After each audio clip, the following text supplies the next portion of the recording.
I'm Michael Conti, driver of the number 5 4Front Chevy, and you're watching iRacing Live.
Live tonight from the Kansas Speedway, the NASCAR Peak Antifreeze iRacing Series returns to the 1.5 milers, where from Kansas Speedway, we dropped the green flag for the 6th time on 2018. Just 2 weeks ago, Ray Alfalla snapped a 2-race win streak by Ryan Luza, and the 3-time series champion has gone back to the top spot in the championship standings as we close it on the halfway point of the regular season. We're racing under the lights tonight from Kansas City. And before we get underway, we'll take a look at this week's iRacing race recap from 2 weeks ago at Richmond on round number 5. We're glad you could be with us for round number 5 of the NASCAR Peak Antifreeze iRacing Series. Ryan Luza looking for 3 in a row on the front row. Pace car is off and Ryan Luza is gone. Green flag flies. We're underway at the Richmond Raceway. Taylor Hurst looking to the inside of Bobby Zielinski as they drive it down into corner number 1. Hurst looks to have position number 2. They're piling it down into the corner, and it looks like Ray Alfalla in the 2 has found something. He's rolling the top. He's made the spot up on the 34 of Matt Busa, trying to get to the inside by the looks of it, trying not to get stuck behind Zielinski, but the 34 of Busa continues to slide in on that inside to battle with the 2 of Alfalla. Could they go 3 wide off corner number 2? Absolutely they will. Down into corner number 3, Zielinski will give up the outside line. He'll give up 2 spots, and Ray Alfalla continuing to roll the top. A colossal confrontation up in front of the field with the 5 of Conti to the outside of the 2 of Alfalla. 2 drivers that have had success here before at the Richmond Raceway. Alfalla's won a couple of races. Conti's led a ton of laps here. Conti looking to get to victory lane and bring it home for the Chaos crew. There's still a long way to go. We're 2 laps shy of the halfway point, but to the top of the board goes Michael Conti. Conti will lead it. Alfalla continues to work that inside line. He waited for the door to open on the inside, and Ray Alfalla trying to complete this pass and go to lead. Busa gets a great run on that top line at a corner number 4. Will be even with Ray going down into corner number 1. Ray Alfalla up the racetrack a little bit, and here comes Luza. Luza looking to be a part of the battle, and Keegan Leahy as well. Oh, boys, we have a battle on our hands here at Richmond, this time by 7 laps to go. It's a 10-lap tire difference, Randy. You said Ray had the freshest. You are indeed correct. Also, Leahy on the same tire strategy as the 2, but Busa hanging tough. More contact up the road goes Busa. He'll lose first and second and falls back to 4th. Caution. I think that's going to end it. What might have been for Matt Busa led a lot of laps late in this one, but passed late by Ray Alfalla, and Alfalla will come up out of corner number 4 behind the pace car, and the Virtual Racing School Ford Fusion will take the checkered flag and his first win of the 2018 NASCAR Peak Antifreeze iRacing Series.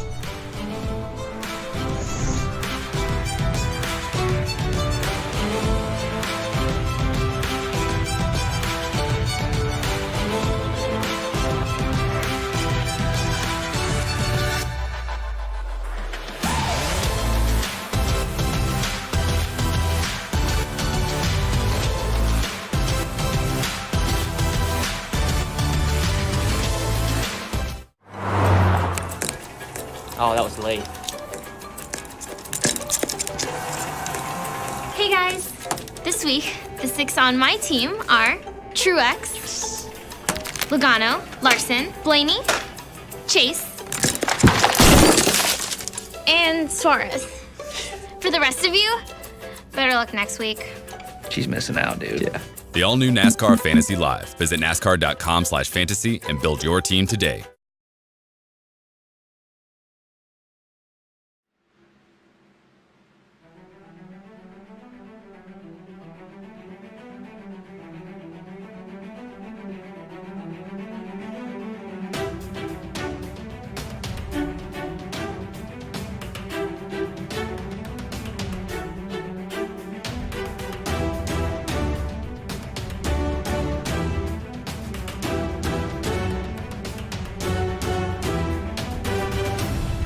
The road to $10,000 marches through the Sunflower State, where tonight on RaceSpot TV and iRacing Live, the NASCAR Peak Antifreeze iRacing Series takes on the Kansas Speedway for race number 6 on this 2018 championship. Good evening, sim racing fans, and welcome to tonight's Kansas 250, alongside with Randy Cheneth and Tim Terry, myself, Evan Pasoko, with you in the RaceSpot TV booth. Downstairs, as always, Hugo Luis, Twisted and Tweaked at Isles, and bringing us to you this evening as we continue to march on into 2018. Set it right at the top, Tim. It was just 2 weeks ago at Richmond. Real Fowler snagging the win on the short track side of things. Snapped that 2-race win streak for Ryan Luza that spanned Fontana and Las Vegas. And it's got 3-time at the top of the championship standings coming into tonight. And Ray has been so gosh darn consistent this season. At the top of the standings, Ryan Luza sits second, but Ryan Luza is not on our list right now when it comes to this race here this evening, so that's something to keep track of. These drivers do have one drop before they hit the playoffs, so he'll have the benefit of that. Keegan Leahy, Bobby Zielinski, Michael Conti, Logan Clampett on down. We've only raced this racetrack once in the NASCAR Peak Antifreeze iRacing Series history. Nick Ottinger went to Victory Lane, but that was all the way back in 2013. This one should be interesting tonight. Looking to see if we can get a first-time winner at Kansas, and alluding to the fact that we do see a good bit of these intermediate racetracks on the calendar. Randy, just having one in Vegas tonight, of course. Next time out, going to be at Charlotte, another one of those 1.5 milers. And they all do have some certain characteristics that make all of them unique, but I'm not sure if there's an intermediate racetrack more unique than this Kansas Speedway. Looks like a lot of the other tracks. It's fun because we're racing under the lights tonight, so that'll also play a factor in how this racetrack drives. But even if you're just kind of casually looking in on these drivers warming up down below as they get set to go trackside and go racing, you're going to notice those race cars are way up top. You don't run any other immediate racetracks like you do this one. Yeah, the progressive banking here at Kansas is so unique. The fact that you can run up along the top side of the wall, pretty much where you find the speed at this racetrack. So expect a lot of top group racing tonight. But what I'm curious of is if we get a long enough green flag run, how will that affect the cars and how will it affect that racing line? We saw at Richmond a couple weeks ago. Normally the bottom of that place is where you want to be, but after about 100 or so laps of racing, that fast line actually moved up to the middle lane of the racetrack. So I don't think it's out of the realm of possibilities if we get a long enough green flag run that those middle and lower grooves might be where some people start going just to experiment and find some speed. Start to spread down the racetrack as opposed to where you would tend to see that line to go up. Tim, you talked about the points. Alfala into tonight, 6 points ahead of Ryan Luza, who is not currently in the session at the moment, which obviously going to work very much against him. An ultimate objective with the playoff format, just to stay top 10, so we don't think it's going to be a critical factor in his season, but still worth noting. Keegan Leahy's there as well, the likes of Bobby Zielinski, Michael Conti, Clampett, Ottinger, Boosa, Davies, Shelton, all the way through the top 10. We're starting to get a good look at how these drivers have figured things out so far this year, but this is not a racetrack that you're going to be able to get away with many mistakes. You make a mistake going down to the bottom of the racetrack, sure, you might push up and it sucks, but you got a lot of asphalt up there to work with. You make a mistake here, you're into the outside wall, and that's not something that anybody's going to want to afford. And of course, over the course of 167 laps way up top, that's a lot of opportunities to make a mistake. Yeah, keep the car clean over 167 laps. Make sure you're there at the end of the race and try to capitalize and make sure this isn't your drop race for the playoffs, for the contention for the playoffs. It's going to be a long road to that, and you saw some names just outside that top 10 when we looked at that graphic. There's some heavy hitters out there, too, that are looking to make a mark. We'll see if they can do it here tonight at Kansas. Looks like the practice session just now drawing down to a close, and we get set to go racing from Kansas for the first time since 2013. 5 races complete so far this year. We've seen Nick Ottinger, Keegan Leahy, Ryan Luza with 2, and Ray Alfala find victory lane. We'll see if we can add another name to that list as we go trackside. Let's take a look at tonight's RaceSpot TV starting grid. Logan Clampett is going to lead the field of 34 to the American Ethanol green flag tonight. His 28.653 was the only driver to get down into that 0.6 category. He'll bring us to the green flag, accompanied on the front row by second place starter, the 11 of Colton Davis. The 9 of Philip Diaz going to start 3rd position. Speaking of Nick Ottinger, he's right there in 4th position. He wants to keep this one in the family and to become the only winner still at Kansas, looking for a second tonight. He'll roll off outside of row 2. Just behind him, Brad Davies, P9 in the points, looking to get a win on the year, is in top 5. You got Zach Novak on the outside of that row, right outside of Brad Davies, Ray Alfala, and Jimmy Mullis, your next row. And completing your top 10, great qualifying effort for Michael Guesting. Keegan Leahy has been quick all season long. He'll roll from 10th. All of the Simucube NX racing cars qualified really well tonight. Nolan Scott is going to roll off 11th with Casey Kerwin in 12th, Matt Busa in 13th, Casey Tucker 14th, and Marcus Richardson. He runs out your top 15.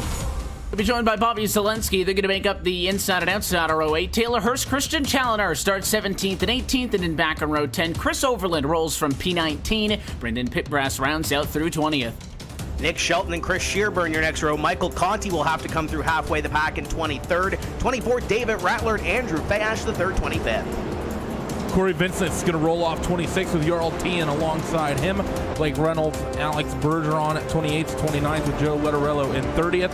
Brian Schoenberg, Ryan Lowe, Jake Sturgios, and Adam Gilliland round out the 34-car field.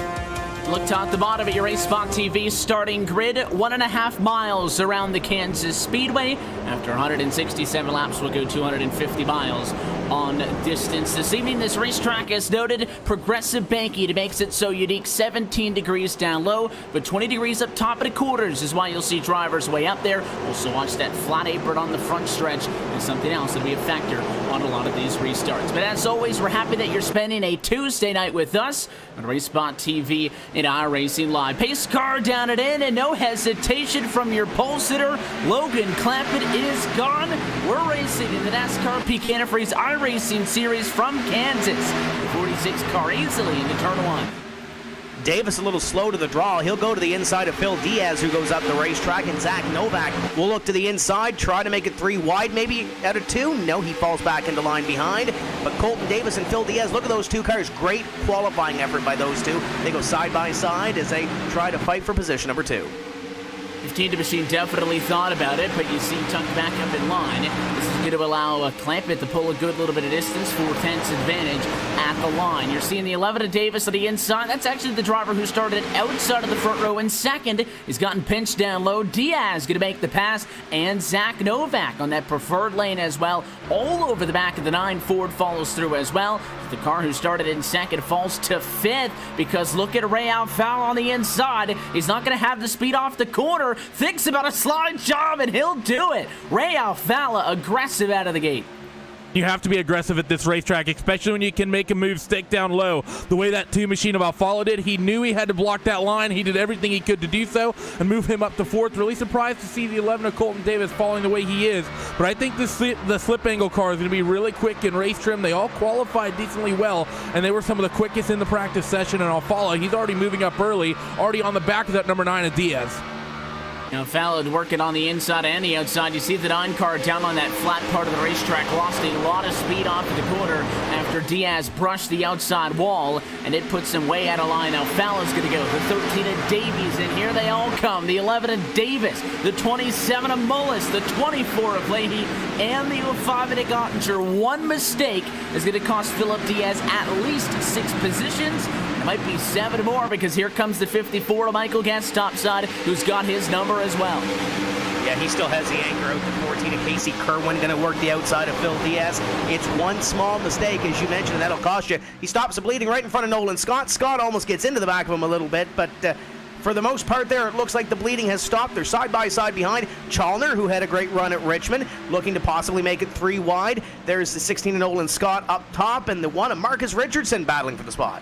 In a battle for the race lead all the way up front, Logan Clampett got out to that good half a second advantage, but Zach Novak has been the one really putting the heat down. He and Alfala have jumped up from 6th and 7th on the grid to 2nd and 3rd on the racetrack, and Novak is working on that inside line. So dead even center of the corner. Right there, though, off is where that outside is so good. Novak can't get the speed to match the 46, and he will tuck in line for the moment. But Novak and Clampett, the second in front of everybody else at the 15, tries it again, side by side for the race lead at lap 6. We had drama in the back as well coming off turn 2. I think it was a 16 and Nolan Scott got into it with someone and cars were fanning out 3 wide everywhere. Zach Novak, though, he made the move coming off 4 and he actually led that lap at the line. So who says you can't make the bottom or the middle work here at Kansas? Can move that 15 to the top as he takes the lead down the back straightaway. Logan Clampett falls to second, back of Carling.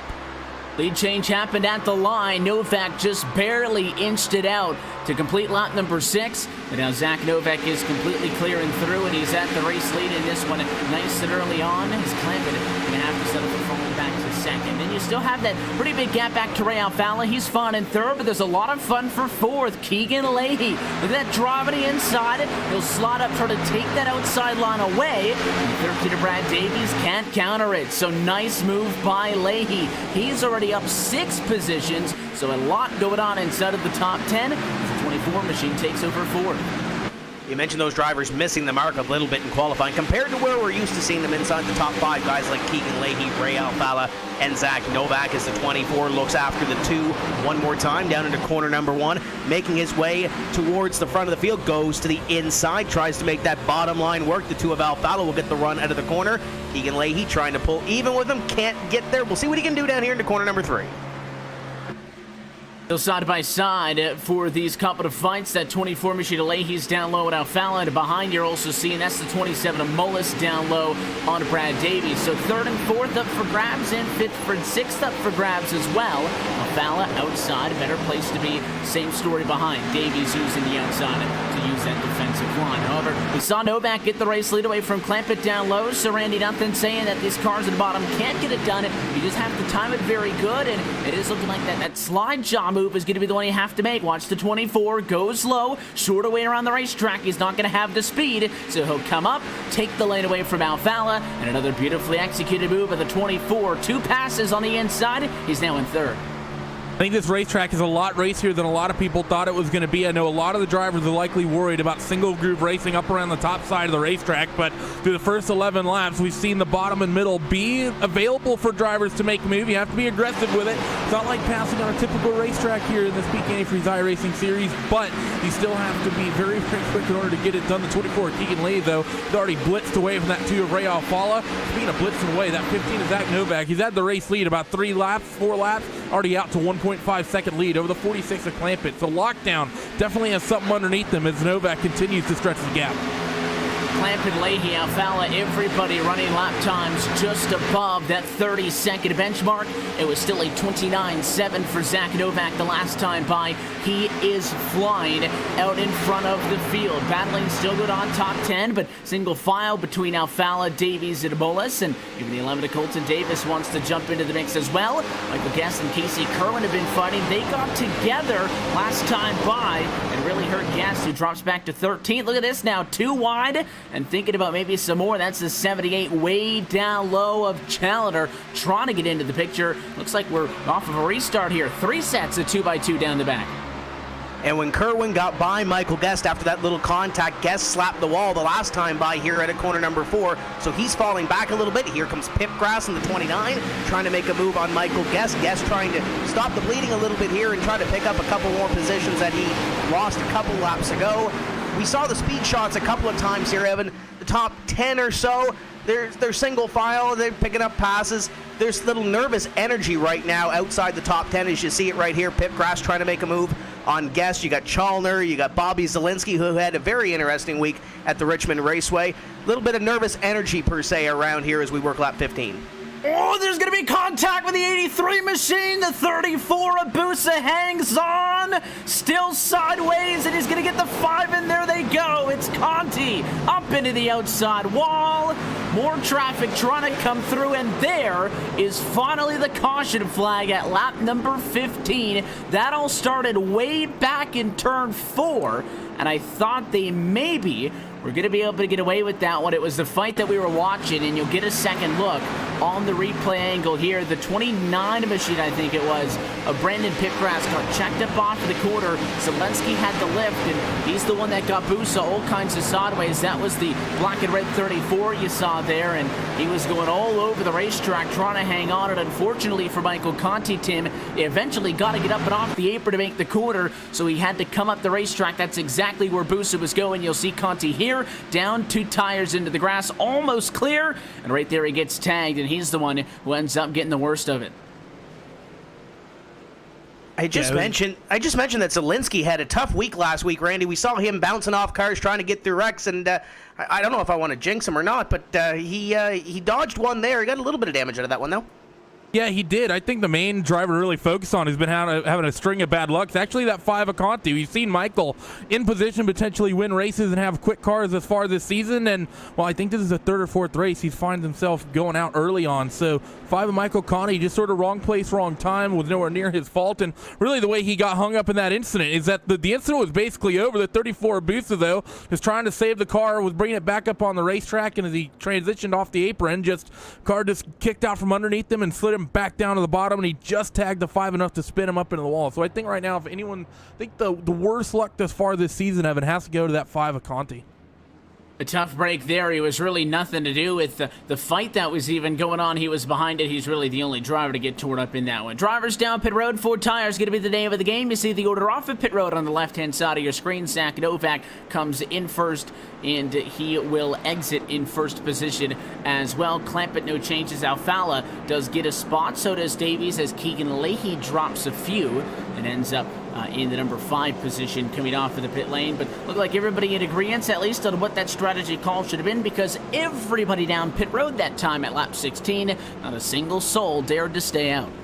Yeah, pretty status quo pit stop for the 15 of Zach Novak. Clean in, clean out, and will come out with that lead position, looking for that first win of the season. Zach has shown a lot of speed here this year, and we'll see if he can finally get the monkey off his back and win at this Kansas Speedway. As we mentioned, only one time before that we've been here, and it was Nick Ottinger going to victory lane, and Ottinger obviously started off the season well and looking to rebound a little bit. Had a good run going last week or 2 weeks ago at Richmond, and the Chaos crew really didn't have a good race per se at their home racetrack. But you look here tonight, Logan Clampett's running in second. You got Nick Ottinger, Jimmy Mullis, Marcus Richardson, all in the top 10. So far so good for the Chaos crew. Not the first time either that they've had a couple of good nights so far this year. Of course, a long way to go. We're pacing at lap number 18 of 167. I'll tell you what, though, if racing's like that as the lights go out on top of the pace car and we get set for another restart, Randy, if we're doing that all night long, 15 laps off for the restart, these guys are going to have to get their blood pressure checked at the end of it. Yeah, I think that's exactly right. I know a lot of people are expecting this to be single file racing here tonight. Maybe some people who do some running in the NASCAR iRacing series who aren't as good as they think they are, because these guys are some of the best. They're making this place work on multiple grooves, and we're getting ready to go back to green flag racing. I want to see if this 46 of Clampett made some adjustments and might be able to fight back to Novak, because Novak went from 6th to the lead in a hurry in that last run. Clampett was real fast right out of the gate, but got caught by Novak. The 15 had over a 2-second advantage when that first caution flag came out. Pace car back down and in. The big difference here is, well, Novak's in front, and he is going to control this restart off of quarter number 4. Clampett pulls alongside, can't time it right. And we go back and away. 18 laps complete. Novak leads across the line. Alfala trying to dig that red number 2 car on the inside. He wants to fight for second. He'll get it. Better start for that outside line. Colton Davis halfway through the field is going to check up the field at about 8th place or so. He falls back there 3 wide behind them as Zach Novak continues to lead. That cautious nervousness right now around 10th place still happening off this restart. It was really tight tight last time. Don't expect things to single file out back here anytime soon. The 05 of Ottinger up into the 12. I think that was a Shelton.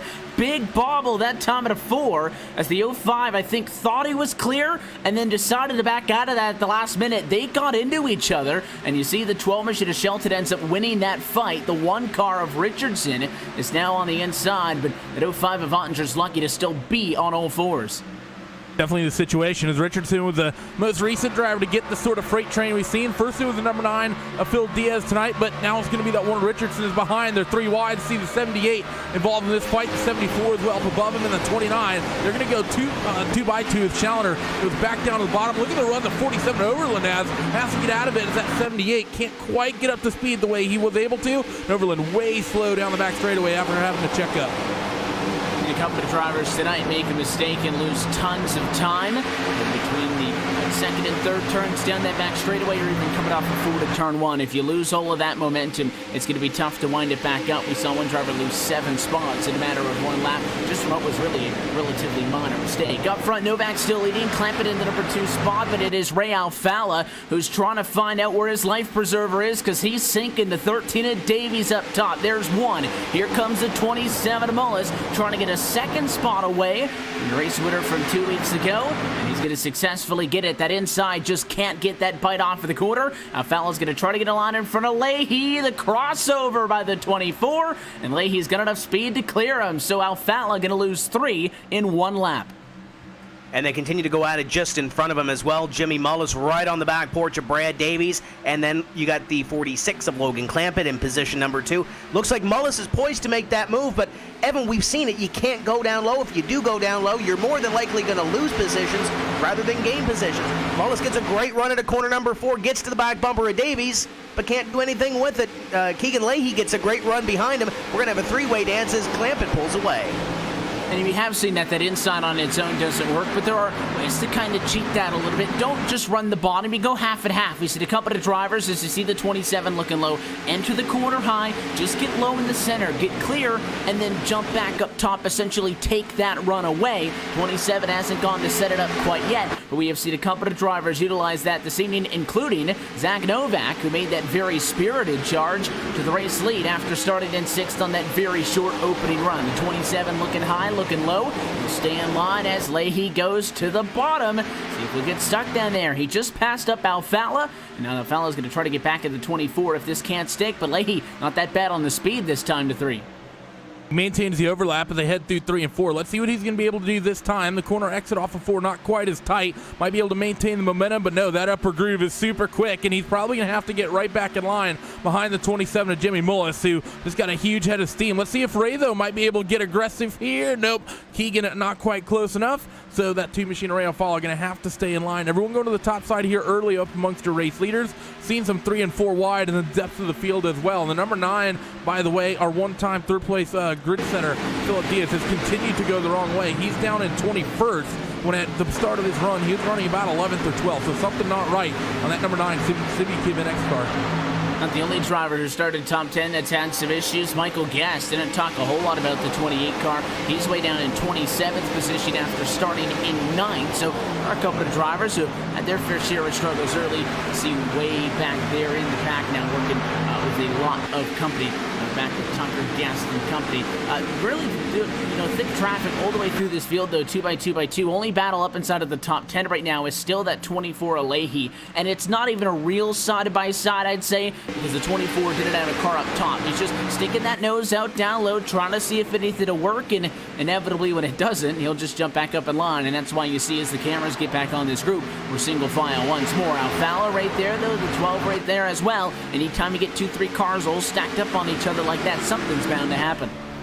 Brad Davies has been on the defense the last couple laps, lost 2 positions as you saw Keegan Leahy and Jimmy Mullis go by, and now he's got Ray Alfala he's trying to defend. Nick Shelton is there as well. Shelton's had a couple of great runs here this season, quietly into the top 10 in the point standings, but right now Brad Davies is trying to hold off Ray Alfala and Nick Shelton rather than running those guys down in front. The 2 and the 13 get a little close down there into corner number 1. The 2 will try to get the momentum off of corner number 2, and the VRS Ford number 2 of Ray Alfala will move up 1 more spot, and Shelton going to try to follow him along. Brad Davies right now, he's going to want some adjustments, I'm sure, on that next stop. In the 13 down low, but he just can't match that bite off of the corner. And again, inside is not the best place to be for that, but definitely once he got down there, I think it was all but done. So Afalo to 5th, Shelton to 6th, and Davies falls to 7th. Not all bad, again, still running inside of the top 10. Do have something brewing, though, closer to the front of the field with that pesky 24. Keegan Leahy again on the inside of the 46. That is a battle with Jimmy Mullis and Logan Clampett, should say, rather, for 2nd, 3rd, and 4th positions right now. And the 24 Leahy finds a spot right in the middle of it.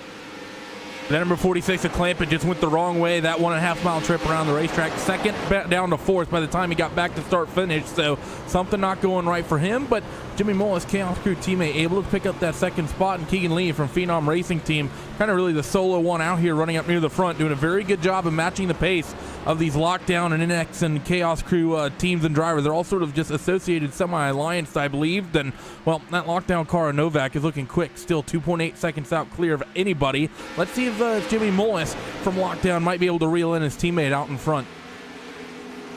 Exactly what he's hoping on, try to maybe take control of this thing, go to 1-2. Novak, and we mentioned that the yellow flag wasn't necessarily within his best interest because he lost that 2-second advantage. Well, you're taking a look right now at some of the intervals by lap, but that overall gap right there in the middle, 2.7 seconds between your race leader and Jimmy Mullis, who runs in the number 2 position, and I don't expect Novak to be slowing down anytime soon. With a great lap that last time by, stretches it out by just a tad bit more. Mullis, though, maybe a little bit preoccupied with Keegan Leahy. That 24 has been one of the most persistent we've seen so far this evening and has done a very good job of making something work. Not necessarily presented a perfect situation, but taking what he's given and executing with that. And it's what's got him from 10th to 3rd right now. Looking to crack the top 2 as you look out the front of the 24.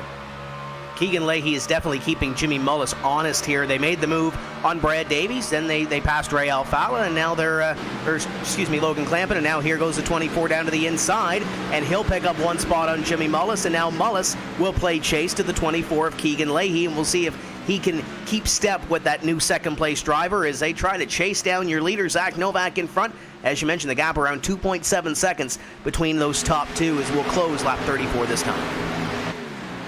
34 laps complete for the Kansas Speedway. Again, 167 laps total distance in this race. Lap counter up at the top left-hand side of your screen. Of course, full running order going by at the top side of your screen as well. Did also want to note, happy that you're obviously tuned in with us, RaceSpot TV at iRacing Live. But if you are also joining us on the Facebook live stream, if you share this stream with your friends on Facebook, iRacing will randomly select somebody who did that, and they will be awarded 15 iRacing credits. So if you've been looking at a certain racetrack you want to give a go, if there's a car out there you haven't had an opportunity to get yet, if you share this live stream on Facebook with your friends, one of you is going to win $15 in iRacing credits, courtesy of our friends at iRacing. So a shout out and a hello to everybody tuning in over there as well. And you've been in for a treat so far, but I think finally inside of the top 10, we've settled things down just a little bit. A lot of funny going on elsewhere on track as we roam through, and you can see majority of the field single file down the back.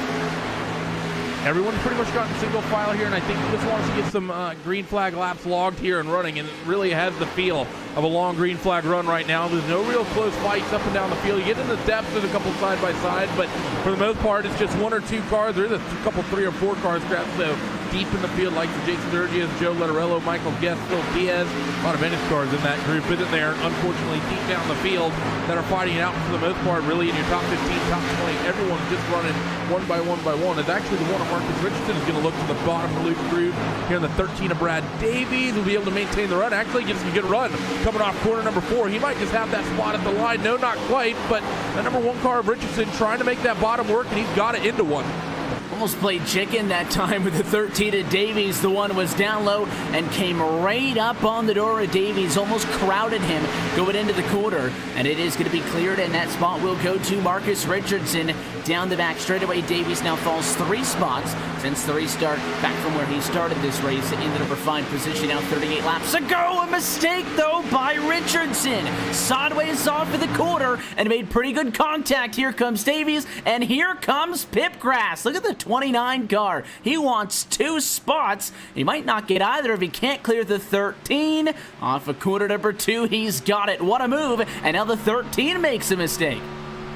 And Brad Davies once again on the defense, trying to hold off Marcus Richardson. We saw that move the last lap by, but man, oh man, Richardson hit that wall the wrong place, coming off of corner number 4, right there where the safer barrier kind of goes away a little bit, kind of got the car sideways and fell back a little bit more from Davies in the 13 as they continue to run nose to tail. Pip Grass is on the move, up in the top 10. He started in position number 20, and now he chases down the driver that started behind him, Nick Shelton, albeit there's about 2 seconds or so between Brandon Pipgrass, and you see that look up there to what would be Nick Shelton, Ray Alfalla, Logan Clampett, and those guys battling for position as Shelton trying to set up Logan Clampett as Ray Alfalla made the move the last lap by to get one more position and move him into position number 4 as Clampett, a little bit of a slide job down into corner number 1. He's going to try to save that thing, and he had a handful down there into corner number 1. It seems like he and Davies, especially near the front of the field, Evan, they want a pit stop. They want some adjustments made to those race cars because they seem to be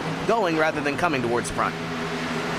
And that's just exactly what we expect to see at about this point of the race. Tim touched on it a little bit earlier as well, Randy, the fact that you do need some green flag laps early on. Drivers, again, maybe with a little bit more race pace than their qualifying efforts, vice versa. Something that we mentioned every single week or so, obviously, because you tend to see a little bit more yellows in the first half of a race compared to the second half of the race, just because drivers are trying to compensate for exactly that and to make up spots here and there. And you're seeing, obviously, funny up front. Shelton going to get another spot in the number 12 car. He slides high on Mullis, and he'll now move up into 4th position.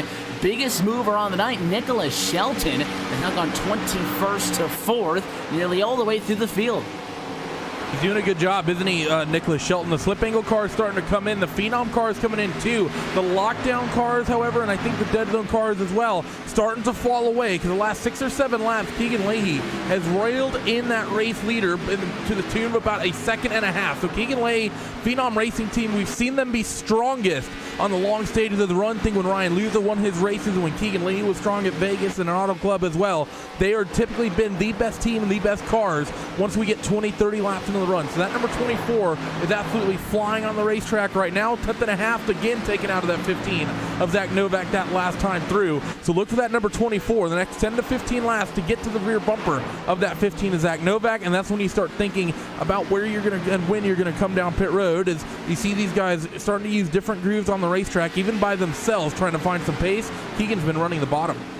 Caution flag is out. About to see a pass between Alfalla and Shelton for 3rd and 4th, but a yellow is going to stop that one from happening. I think it's the 14 to Casey Kerwin. That car does not look normal as it crab walks down the back straightaway, and it is problems with the driver who was running in the number 27 spot. We're going to look at this up in just a minute. On RaceSpot TV replay, you saw it right there with the 14 machine. Just broke sideways, all on his own, coming into the corner. Here's the onboard. Slid that car all the way through the corner and eventually looped it around. Did a good job, though, with just doing the spin and kept on going. Didn't hit anybody else. Didn't hit anything. It will still trigger a yellow. Cut the longest green flag of the run short at lap 44. As the field will come down onto pit road, you see that 14 of Kerwin try to save that thing, and we saw it a little bit earlier on with Logan Clampett near the front of the field, trying to pitch that thing into the corner, not maybe by design, but still was able to catch it. Casey Kerwin not able to do so, and that will draw the caution as the field heads down onto pit road for the second time this evening on lap number 46 to get service to their race cars. Back in this time. Last time everybody agreed 4 tires was the name of the game, and we saw a couple of things shuffle up towards the front, but it was Novak who was in first and out first. We'll see if he can do the same thing as he's in pit stall number 6. Challenge may come from Leahy. Alfalla, a couple of drivers nice and tight on the bumper as they burn him out of the pit stalls. The 24 is going to give it a go. He'll come up about a half a car length short from pulling that one off, and Novak first off of the 4 tires ahead of Leahy, Alfalla, Shelton, Mullis, Clampett, Pipgrass, and Overland. No changes 1 through 9.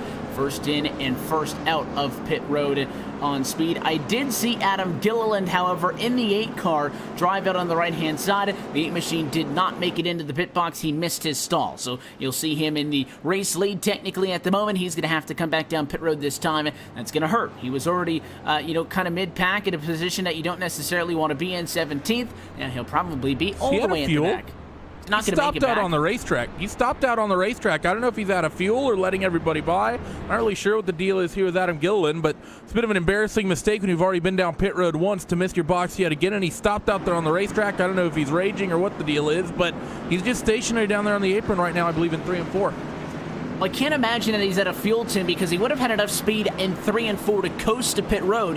He was doing about 50 miles an hour when he slowed that car up. So he's just stopped down there on pit road now. The lights are still on top of the pace car. I would imagine, as he now starts to roll again, that he was the race leader unless he was penalized for something, but he never made it into the box. So he hasn't had an opportunity to serve any sort of a penalty yet.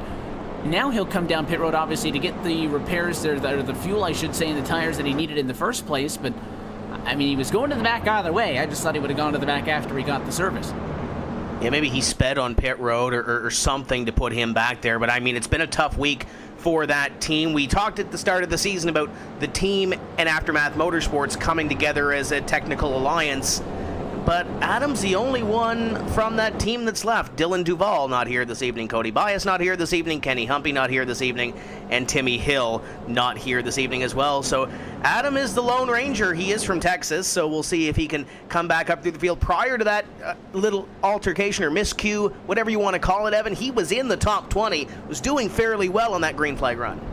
It was 17th position when all of that happened, and unfortunately for him, he had already worked his way up from 34th all the way at the back. So we got halfway there. He's going to have to hit the reset button and try it again with 48 laps complete. We're past quarter distance, though, tonight for the Kansas Speedway. This portion of tonight's broadcast is brought to you by our friends at Peak. At Peak, we're not afraid to mix it up with the big boys. This is why we've been actively involved in motorsports for over 30 years. We identify with the straight shooters like John Force and Clint Boyer, just two of the truly great racers who've been part of the Peak family throughout the years. Today, Peak still aims to shock the motorsports establishment, partly as a way to showcase the excellence and competitive quality of our family of brands, but mostly because it's so much fun. You can look for our drivers and teams to challenge the heavy hitters in the likes of NASCAR, NHRA, Dirt Late Model Racing, and more. For more information, to go to peakauto.com today. So big thanks to Peak, obviously title sponsor of this NASCAR Peak Antifreeze iRacing series. 48 laps down as we get set for a restart. Zach Novak's second consecutive time he'll bring us to the green.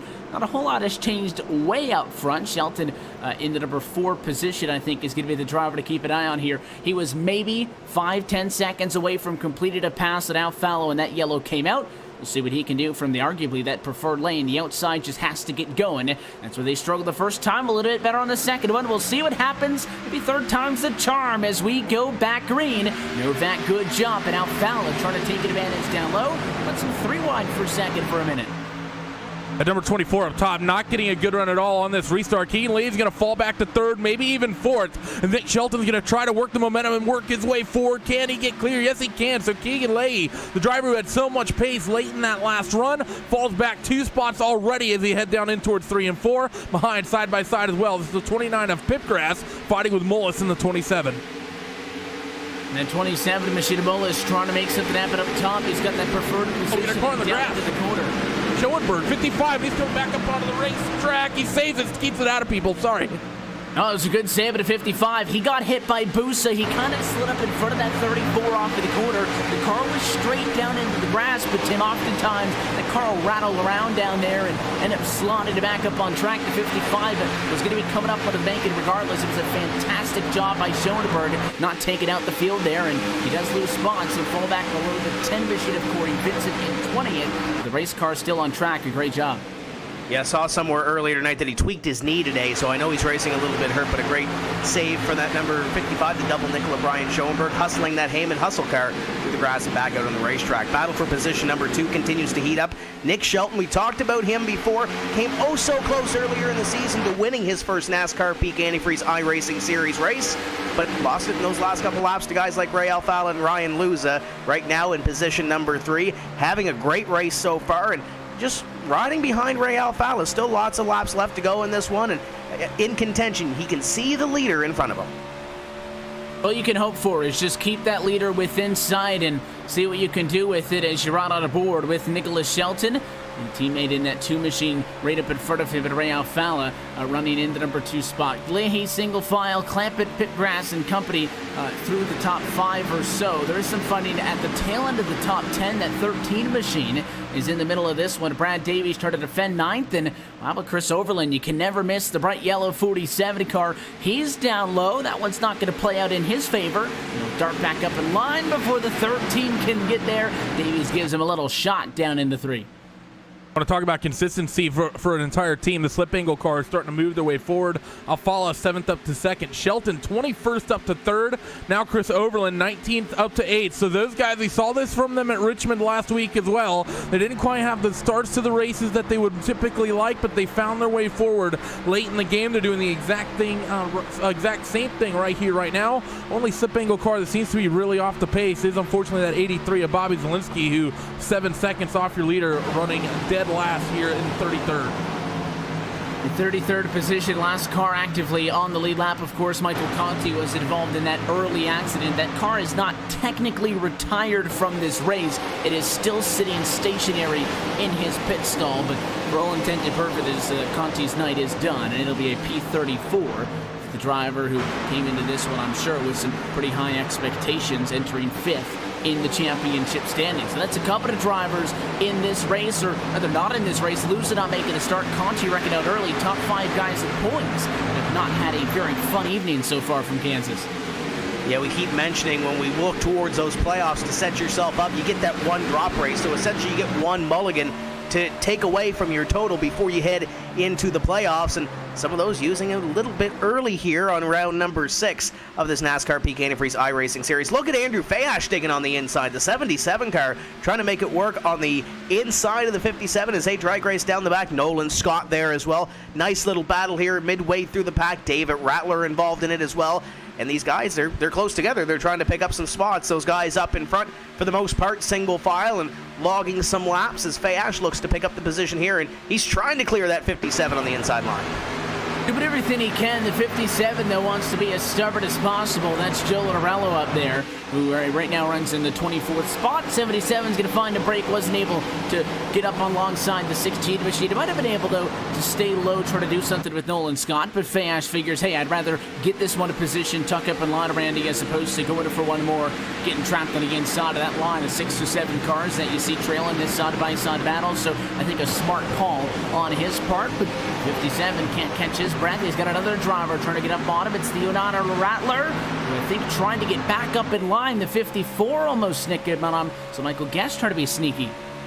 Michael Guest trying to make some moves as well, as you're going to be seeing that up and down the field, especially with the way this bottom and middle groove has worked. People have been trying to make that work all night, as the 77 is now going to work on the 16 of Nolan Scott. Out coming off corner number 4, not quite going to be able to get clear, but he'll have the short line down on the apron, going to come back up onto the racetrack. But Nolan has a big head of steam up top through corners number 1 and 2. That 16 car will hold on to the spot for now, but the 77 of Fayash is going to wind it up down there on the bottom. And does he get enough of a run? No, he's not. He's not going to be clear just yet. Now he's able to get there. He's going to move himself up a spot here. So well done there by the 77 of Andrew Fayash, as the fight for second picking up for as well. Keegan Lee, Keegan Lee, as well as Sheldon and Pitgrass and Alfala all fighting for spots.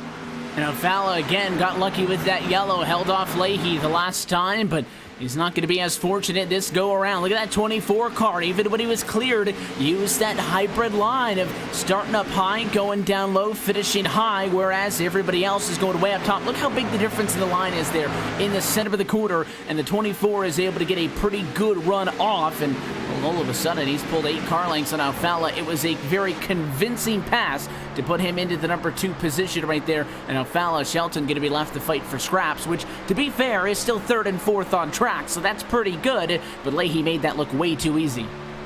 Yeah, as you mentioned, he's running that middle to low groove. In this part of the run, it's essentially go where they're not, and he's making it work right now. You see him hugging that white line right to the bottom, then coming up at a corner number 4 and sweeping out.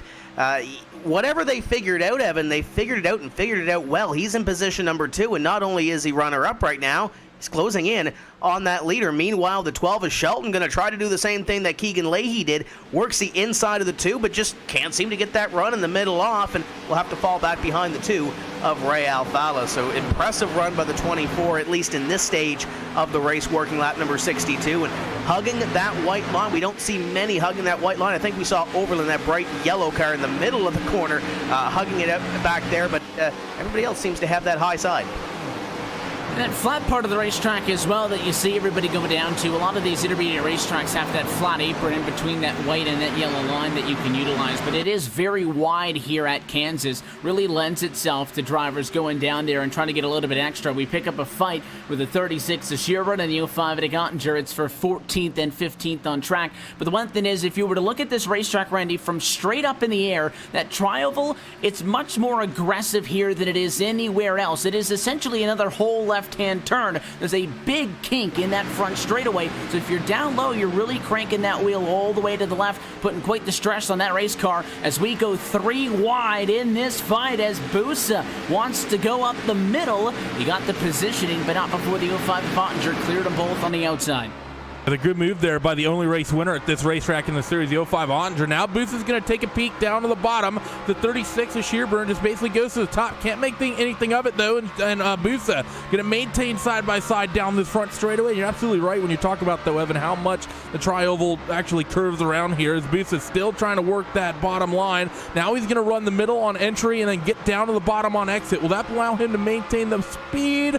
Not quite. Still not clear. Is that number 34 Radicals machine? The 34 machine has jumped into the party here and wasn't able to get any spots after making that courageous move 3 wide. He'll try the bottom of the racetrack again, kind of in no man's land. Not clear of the 36, not quite yet up at the 05. But he's able to use that bottom of the racetrack, and as we head back off to turn 1, maybe with a shot at passing the 05 of Ottinger. Again, all of this for 14th position on track. You see some funning going on behind, but single file in front. Busa going to have to wait another lap. That 05, again, just too smooth on exit. Negates that 34's advantage by cutting down low in the center right there, almost all the way down to that white line. Yeah, the 2 teammates at GFR working at a corner number 4, and Shearburn is there as well. You see Keegan Leahy on the left-hand side of your screen, and he is digging in to that margin that the Zach Novak car had built. It's now 1.3 seconds. It was almost 2 seconds a few laps ago. So he is coming. We will have a battle for the lead here, probably within 10 laps or less. But the battle's within the pack. You continue to see Busa work over Ottinger, Chris Shearburn there as well. And Brian Schoenberg went through the grass earlier in this run, and he's still digging it within the top 20, sitting back in position number 17. So there's some comers and some goers, and we'll see that all night long here at Kansas as this groove continues to change. Schoenberg fell back to 20th, so he's been able to get 3 spots back since then. Again, I think he's just fortunate that he's still got a race car underneath him in general. And somebody else who's had a couple of ups and downs tonight, Gilliland, you mentioned, started 34th, got to 17th before he had that issue. He's back up to 27th position, so another driver slowly creeping their way back into the picture. Still watching this fight, and the 05 machine of Nick Ottinger is another car that you could immediately recognize from anywhere. Those bright colors on board that 05 Toyota Camry, still mixing it up with Busa and Shearburn. 34 and the 36 can kind of blend together with that similar color scheme, but Busa is the one on the inside of the racetrack, and the 36 of Shearburn's on the outside as they head down the back straightaway to turn 3. Busa really favoring that bottom, so if you don't know, the 34 is probably the one down there. Yeah, that's basically been the situation. Booth is still trying to make it work, still not quite able to get clear. Is Matt Booth, and he's going to get back up into line. Nick Ottinger all the way up against the grass. And I like what you said, Evan, about the colors, because a lot of the teams, a lot of the drivers, they'll run similar-ish looking schemes. You'll see red be really popular, black, whites, and grays. I really do love that 05 machine's color scheme, that sort of orange and light blue. It's rather unique and easy to spot on the racetrack, just as he said. And listen, I love the the black and red and white color scheme. That's what I run on my cars. But Nick Ottinger's a car that's a car that always jumps out. You got obviously Chris Overland's car in the 47. It's been that neon yellow for quite some time. And I think we're at the point now, Tim, 6 races into the season or so, I think we're starting to be able to catch up and kind of identify who somebody is even before we recognize that number, getting situated with a lot of the new color schemes these guys have been running this year. And a lot of that's due to the fact that we've seen a lot of new teams been formed in the offseason, and that's as well been a little bit of an adjustment period, I'm sure, for us up top, everybody tuning in, and probably the drivers on track as well, trying to figure out who they're running against.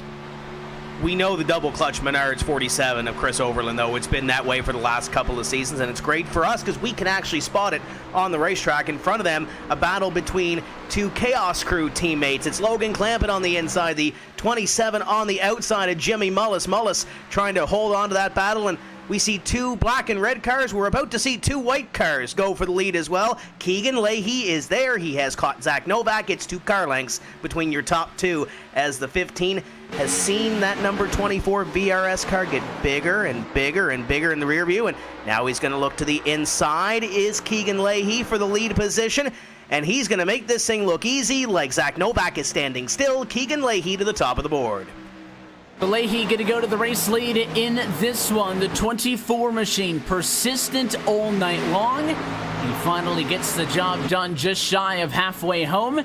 You will lead at lap number 73. So it'll kick Novak back to second. Curious to see how far that 24 can jet away now that he's in front and's got the clean air. He absolutely left the likes of Ray Alfala. Would have made that pass for position for second and third a little bit ago, but Alfala also just lost a spot that last lap as well. A lot happened there. That blue 29 of Brendan Pipgrass made the move on him. So Pipgrass following Shelton throughout the field. They started alongside each other, 20th and 21st. They're running right now third and fourth, so it's been quite the road trip for those two as they now into those top couple of spots. Alfala falling to fifth.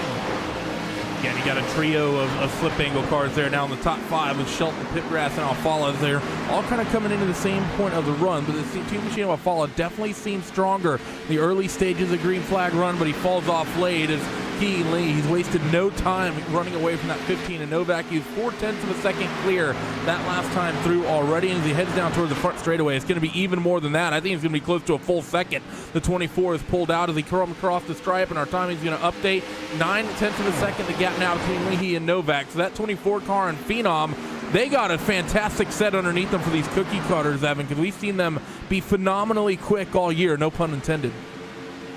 Well, exactly, and that goes back to the point from really early on, Tim, is, we talk about these intermediate racetracks and the good number of them that we have on this calendar. Vegas a couple of weeks ago, Kansas tonight, Charlotte.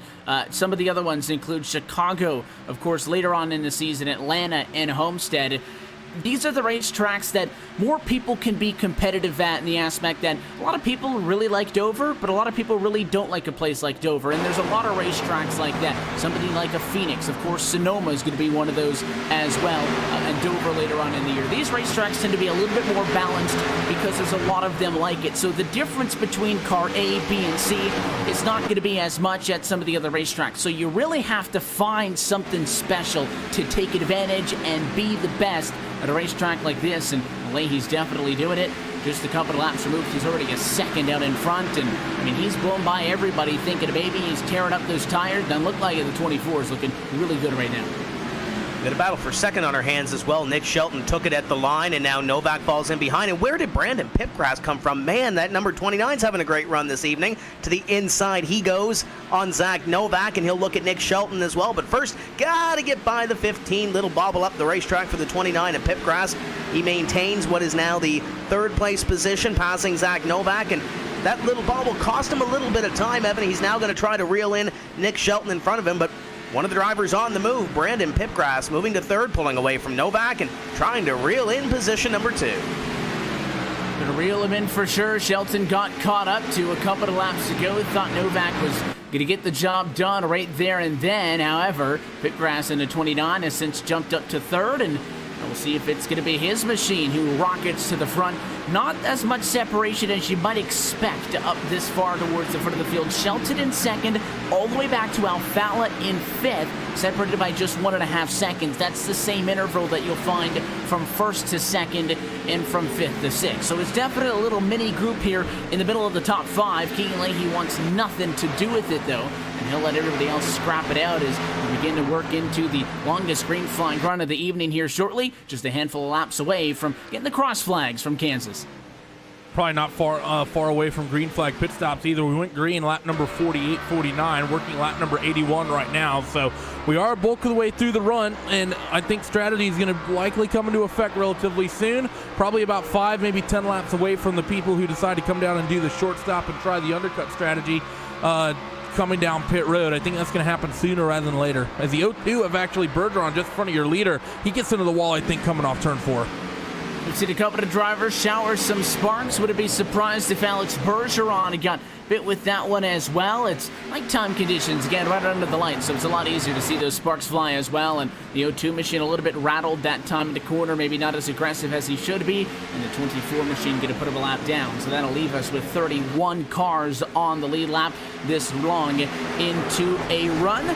Close it on the halfway point in this race tonight for the Kansas Speedway. This portion of tonight's broadcast is brought to you by Herculiner Bedliners. The tough comes easy. And you mentioned that maybe that 02 of Bergeron gets into the fence, Tim. If you get into the wall and then you give up a position that lap immediately afterwards, and the car doesn't look torn up, that tells me that kind of psyched him out a little bit. He's on the inside trying to hold off that 29 of Pit Grass, who's one of the lead lap cars, and is obviously going to be able to get on by him. But for that 02 machine, if you get into the wall, I definitely say you're going to second guess yourself and you go in there a half a foot off at the next time by, and it can really disrupt the rhythm. And now if you're in Bergeron's shoes, you just fallen a lap down, so now you don't want to get up close to that wall again, at least at this point, and possibly ruin somebody else's races. Closest battle within the top 10 right now, Chris Overland and the 46 of Logan Clampett have been going side by side for about a lap now. Clampett trying to take the spot back from Overland. Overland gets a run this time at a corner number 2 and will take that spot back, but Logan Clampett, if he's one thing, he's persistent, looking for that spot for position number 6 as they come through corners number 3 and 4. Overland sweeps up the racetrack. Great run by Clampett. Can he get to the inside? He's going to try to go to the outside. Overland down to the apron. Fantastic little battle here the last couple laps between these two. A great battle going on inside of the top 10. That 46 Rashida Clampett sticking up top. He'll get the run off for the corner. The idea is, though, with that line Overland takes as he stays up and in front of him. That works. He'll force Clampett to go low. So the crossover to turn 3. And look at that move. Nice one there for Clampett. Instead of going all the way down, trying to stay as high as he could on Overland. And Overland's going to cross him right back up. So back and forth. Great stuff between these two. And we'll split some lap traffic 3 wide for a brief second. They're going to stay side by side through 1 and 2. The 47 Overlane all the way down to the bottom now comes and slides back up the racetrack. Can he get clear? The 46? Yes, he can. Just barely. So Overland's going to take that spot back as they head down the back straightaway. But talking about green flag pit stop, 77 Andrew Fayash, who's just behind, just came out on a new tires, and Andrew's out there flying. Coming in as well, just saw the 24 out of the corner of my eye. So Keegan Leahy going to come down pit road. Oftentimes your race leader's not the first one to kick it all off, Tim. They'll wait till somebody within their immediate vicinity comes in and they kind of get their hand forced to come in. The 24 wants control of his own destiny. We're halfway home and he's on pit road. And we see that 12 car up in front now. Nick Shelton leading some laps in yet another NASCAR Peak Antifreeze iRacing Series event early in his career. He's going to come down onto pit road here and surrender the lead. Brandon Pipgrass would be the next one in line, and he'll come flying down here and he'll be on top of the scoring pylon. But this is where pit stops really get kicked off. Do you want to wait a couple laps after the leader comes down onto pit road? Do you want to have that advantage or disadvantage? We'll find out now. You see Keegan Leahy coming off of pit road. Ray Alfala right behind him. And the idea, Randy, obviously behind the short pit is you're going to get on those fresh tires. You're going to be out there with new Goodyear Eagles while everybody else is still running on some slower lap times. Pipgrass leads 1. He'll come down pit road. The fastest lap that Pipgrass ran tonight was a 28.793 at a restart. The slowest one he ran was a 31.2. That's a pretty significant fall off on tires. You figure if you're giving up 2 seconds every lap, the longer you stay out, the further and further behind you're going to be. So he'll take the bonus point up front, come down pit road. Next up in line of the race lead, the 46 of Clampett. It's Clampett and then the 15 of Novak. Someone we saw leading really early on in this race. He will eventually be the next one to come down pit road. I will say, though, Evan, I know you kind of mentioned it, I am really surprised the 24 of Keegan Leahy opted to come down pit road. We've seen him be dominant a couple times this far this season and have things not really go his way, have a couple of unfortunate things happen. Vegas really comes to mind with him finding the side of that number 3 of Jarl Tien, who has stopped in corners number 1 and 2, and he's pretty much dominating that race. I think for the 24 of Keegan Leahy, doing the short stop when he sort of had the pace he did seemed like a bit of a risk. If the caution comes out now, he's basically going to be stuck down a lap, and that's going to be the end of his night. So I don't really like the strategy from the 24, but if it works out, it'll likely put him with a pretty good race lead. And that's why, pit strategy isn't as easy as you would like it to be. As Clampett stays out front, continues to run. You see Shearburn, who has assumed the number 2 position. Clampett broke the trend of guys coming down pit road. Saw 3-4 drivers in a row lead one, then come down. The 46 is still out there, Tim. Obviously, if you weren't worried about getting stuck a lap down, you'd pit early and get the fresh tires as soon as you can. But with all good things in life, there has to be a caveat, and this is it's getting stuck a lap down, and that's why we only have 9 cars in the lead lap at the moment. Keegan Leahy, first driver, a lap down. But again, if a yellow were to come out, he'd be stuck down there, along with everybody scored 10th through 31st right now, a lap down. We've mentioned before that a lot of these teams do have crew chiefs per se, as Casey Kerwin comes down on the pit road.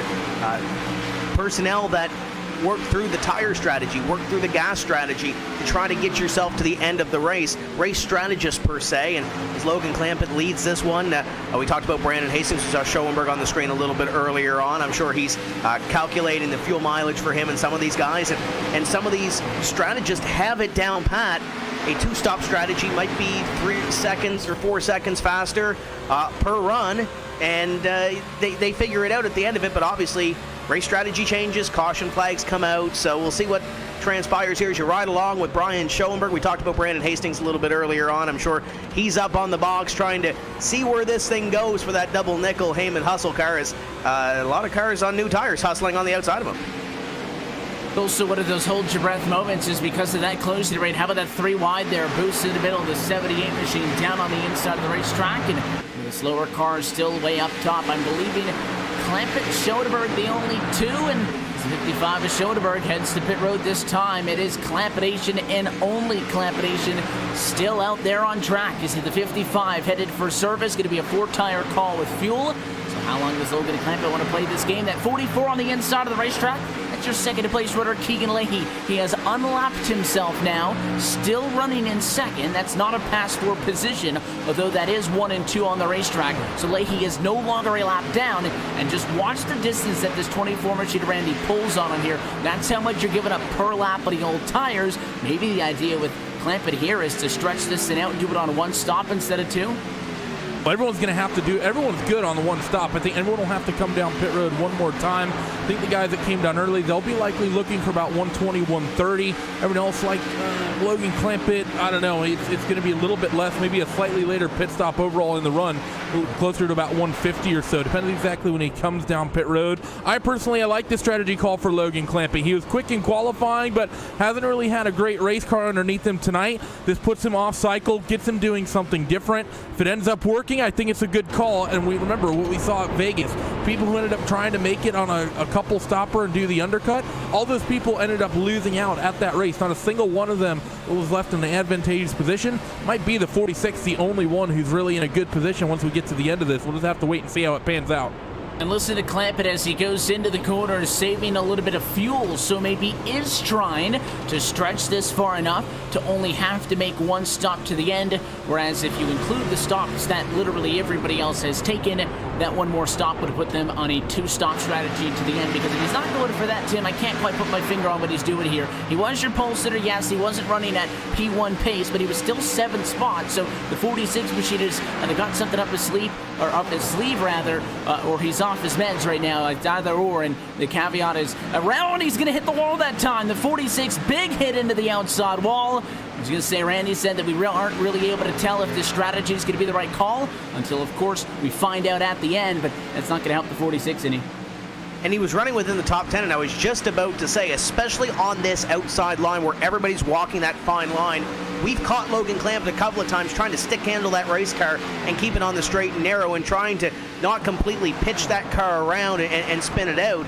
He's been walking a really fine line, and we just saw him step over that line the last lap by, but right now, currently in P1, we'll see if the strategy works. That's why we're up here, but usually when we have that strategy work out, Evan, we have maybe a half dozen, maybe 10 drivers stay out and try that strategy and try to push it a little bit further. It's been a long time in this series since we've seen one lone driver try one strategy and everybody else essentially give or take a couple laps beyond the different ones. So we'll see how this plays out with Logan Clampett, but right now the Lone Ranger per se out in front. And this isn't tires. This is all 100% fuel. I don't think we've really noticed this. It's not just tire strategy. He is clutching it on the entry into these corners. If we go on board, you can actually watch the revs with the recent update. He's clutching it, bringing it down to about 1,200 RPM to idle before he re-engages the clutch. So Logan Clampett, this is not just a tire call. He is trying to just do it on one stop, Evan, and he's trying to save as much fuel as he possibly can in that 46. Another driver going to unlap themselves. It's Jimmy Mullis. This is only going to get more anxiety for everybody who's tracked the lap down. The 27 is going to get back to the lead lap, who runs in 5th. But Zach Novak, P6, all the way through Corey Vincent, P32, were lead lap cars, but are down a lap now because of the strategy play here from Logan Clampett in that 46 machine. I'm sure smack of the outside wall was not part of the agenda, but it is quite clear that that 46 machine is trying to stretch this one out and go for the one-stop strategy. The only driver doing it right now, Logan Clampett versus the world. And theoretically, let's play devil's advocate. If a caution flag were to come out now or within the next 10 laps or so, Logan Clampett would still be your leader. He'd come down pit road, and theoretically, that would be their final stop unless somebody tries to do a 30-lap stint in between there. But Logan Clampett looks pretty good right now. If it stays the way it is, then if he comes down pit road under green, it's a whole different ball game. So right now, if the caution comes out within the next 20-25 laps or so, Logan might not be too bad out in front. You can see the speed difference by the 78 machine. The one thing I'm going to be watching, Randy, is that interval between he and Keegan Leahy. If Clampett does have the ability to make this on one stop, Leahy's already pitted, so Leahy's got to make one more stop as well. So essentially, you're looking at these two drivers now head-to-head. It's a 20-second advantage for Clampett that Leahy's going to have to try to make up. If Clampett gets to his number and is able to pit before Leahy catches all the way back up to him, the advantage then swings in Clampett's favor. So that's going to be a good indication to watching the interval between the top two on just how close these guys are going to end up. That is, again, if those fuel numbers fall into the green. And the thing is that for the 46, I think he's doing an excellent job out here with this fuel strategy, because the 24 Keegan Leahy on new tires is only about a second quicker, and you factor in the fact that Logan's on old tires and saving fuel. To only be losing about a second to that 24, the 46 is going to come down pit road. Lap number 104 of 167. I don't know, guys, 62, 63 laps. That's going to be a big ask from that number 46 car. So did they realize that they fell out of the window after that hit? That little bit of aero damage may be affecting the fuel economy, or do they think they can just about stretch this to the end? It's going to be tight on the 46, but we usually talk about, what, 61-ish laps on a run in these cars with these cookie cutters. This might just be right on the outer edge for Clampett to do. The advantage is he doesn't have to account for any additional laps. This race is going to go 167 laps. The only thing that could happen is we're going to have some run under yellow, and that would even help him out more. So he goes for the 4 tires and fuel. The number's either going to be right, you're going to have a shot at the race win, or if it's not right, you're going to finish a lap down and outside of the top 25. Those are the two possible scenarios right now for Logan Clampett. But a big thing he wants, though, is to just stay on the lead lap. That would help him a lot with working against the lap traffic. Keegan Leahy, a race leader, just now entering turn number 1 up on the outside. You see that 46 of Clampett down low, getting up to speed. Right there at the top of your screen, the white hooded car, that is Keegan Leahy. So Clampett's going to be able to get out in front of him, stay at the tail end of the lead lap, and now he should be good to the end. Curious how much he has to save on this run as well. He got the wall a little bit at a corner number 2 the last time, did the 24 Keegan Leahy, so we'll see how much that slows him down. But Nick Shelton now in position number 2, 2.5 seconds gain to 10th that lap as Keegan puts a lap on Andrew Fayash the 3rd. So we'll see how this shakes out as we run down the back straightaway. Keegan Leahy continues to lead this thing after Logan Clampett came down onto pit road, and we'll see who starts to pick up some spots and where everything shakes out here with one more pit stop to go for most of these drivers.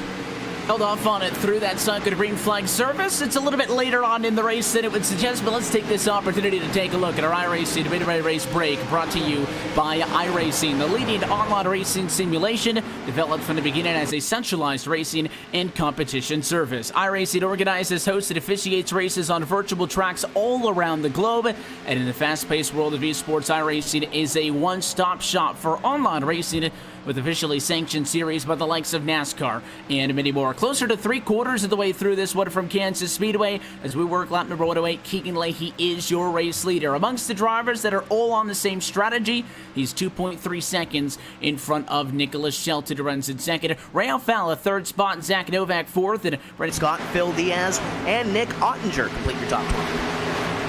A little bit deeper down the field, Logan Clampett, Mr. Strategies in 21st, one everyone has his eyes on. Quickest car on track right now due to the new tires. Everyone's sort of in the mid to high 30s. He's currently doing 29. Brad Davies is in 22nd.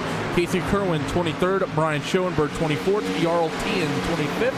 Joe Letterello, last car on the lead lap, is in 26th. Then you have Rattler, Zelensky, Fayash, and Gilliland round out your top 30. With Corey Vincent, Alex Bergeron, who's having a disappointing night after his second place run last night in the World of Outlaws Sprint Car Series, with Blake Reynolds and Michael Connie rounding out the 34-car field.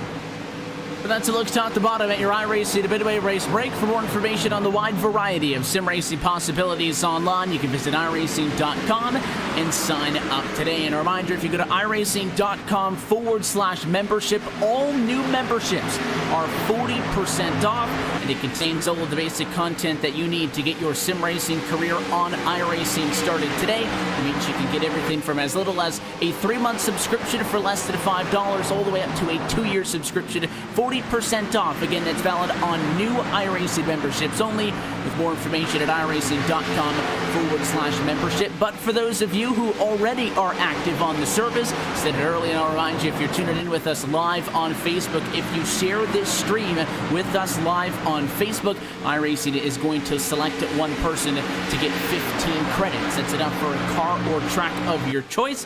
All you have to do is share this live stream if you're watching on Facebook. Even if you're joining us on RaceSpot TV or iRacing Live, hop on over there, hit us with a share anyways, and come back and hop in the chat and interactive with you guys. But again, a good chance there for some of our active members to get a little bit of swag on the service with 15 credits. All of a sudden, though, we talk a lot about pit strategy. We get through the full field rundown, Tim, and we're nearly at 50 laps to go in this race from Kansas. Things have really accelerated once we've gotten this green flag mojo going, and I'm not sure we're going to see it break because it got good spacing throughout the field, considering how aggressive and insane this race was in the first 50. Yeah, everybody has found a place to race and found a pace to run right now as Keegan Leahy moves up on Letteriello to put him one lap behind the pace in car number 57. And you continue to see that battle. Christian Chalner on the outside of Matt Busa putting on a show. Chris Shearburn is there as well, waiting for something to happen. Shearburn looking to the outside of Busa. Busa going to try to take away that line going down into the corner. Can't get there, but there's your leader. Keegan Leahy continues to run up in front of this field, trying to take away another victory and trying to put the 57 in his rearview mirror. He's been working on this the last couple laps. Just try to get a little bit extra, find yourself in a good position, and side by side this battle goes now as that 51 machine is up on the outside of the racetrack, and it looks like it's going to be a completed move. So nice job down low to get on through, and another position will exchange hands. You're watching this three-way battle now between the 36 of Shearburn, who now leads it all in 7th, Challenger in 8th, and Matt Busa in 9th. They were all fighting together before that pit stop cycle, and they're still together on the racetrack right now. You see Busa's got a little bit of damage, and I think he kissed the wall that time. I saw some more sparks, so that's why that right front part of that hood is all pushed up a little bit. He's gotten to the wall a couple of times, and the 78 machine's not giving him any more space than he needs. They're really squeezing each other tight. They almost made a little bit of a touch through corners number 3 and 4, but very well done by both drivers, showing good respect and a little bit of adequate pace as the 78 of Challenger is going to lead them, that little duo through corners number 1 and 2, just keeping tabs of that number 46 car of Clampett.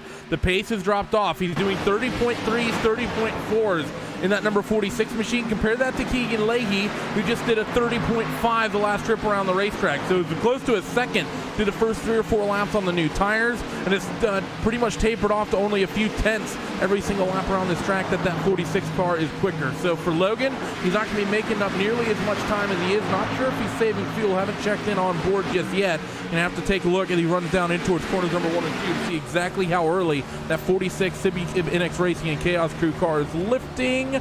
Doesn't seem to be saving fuel as he runs through 1.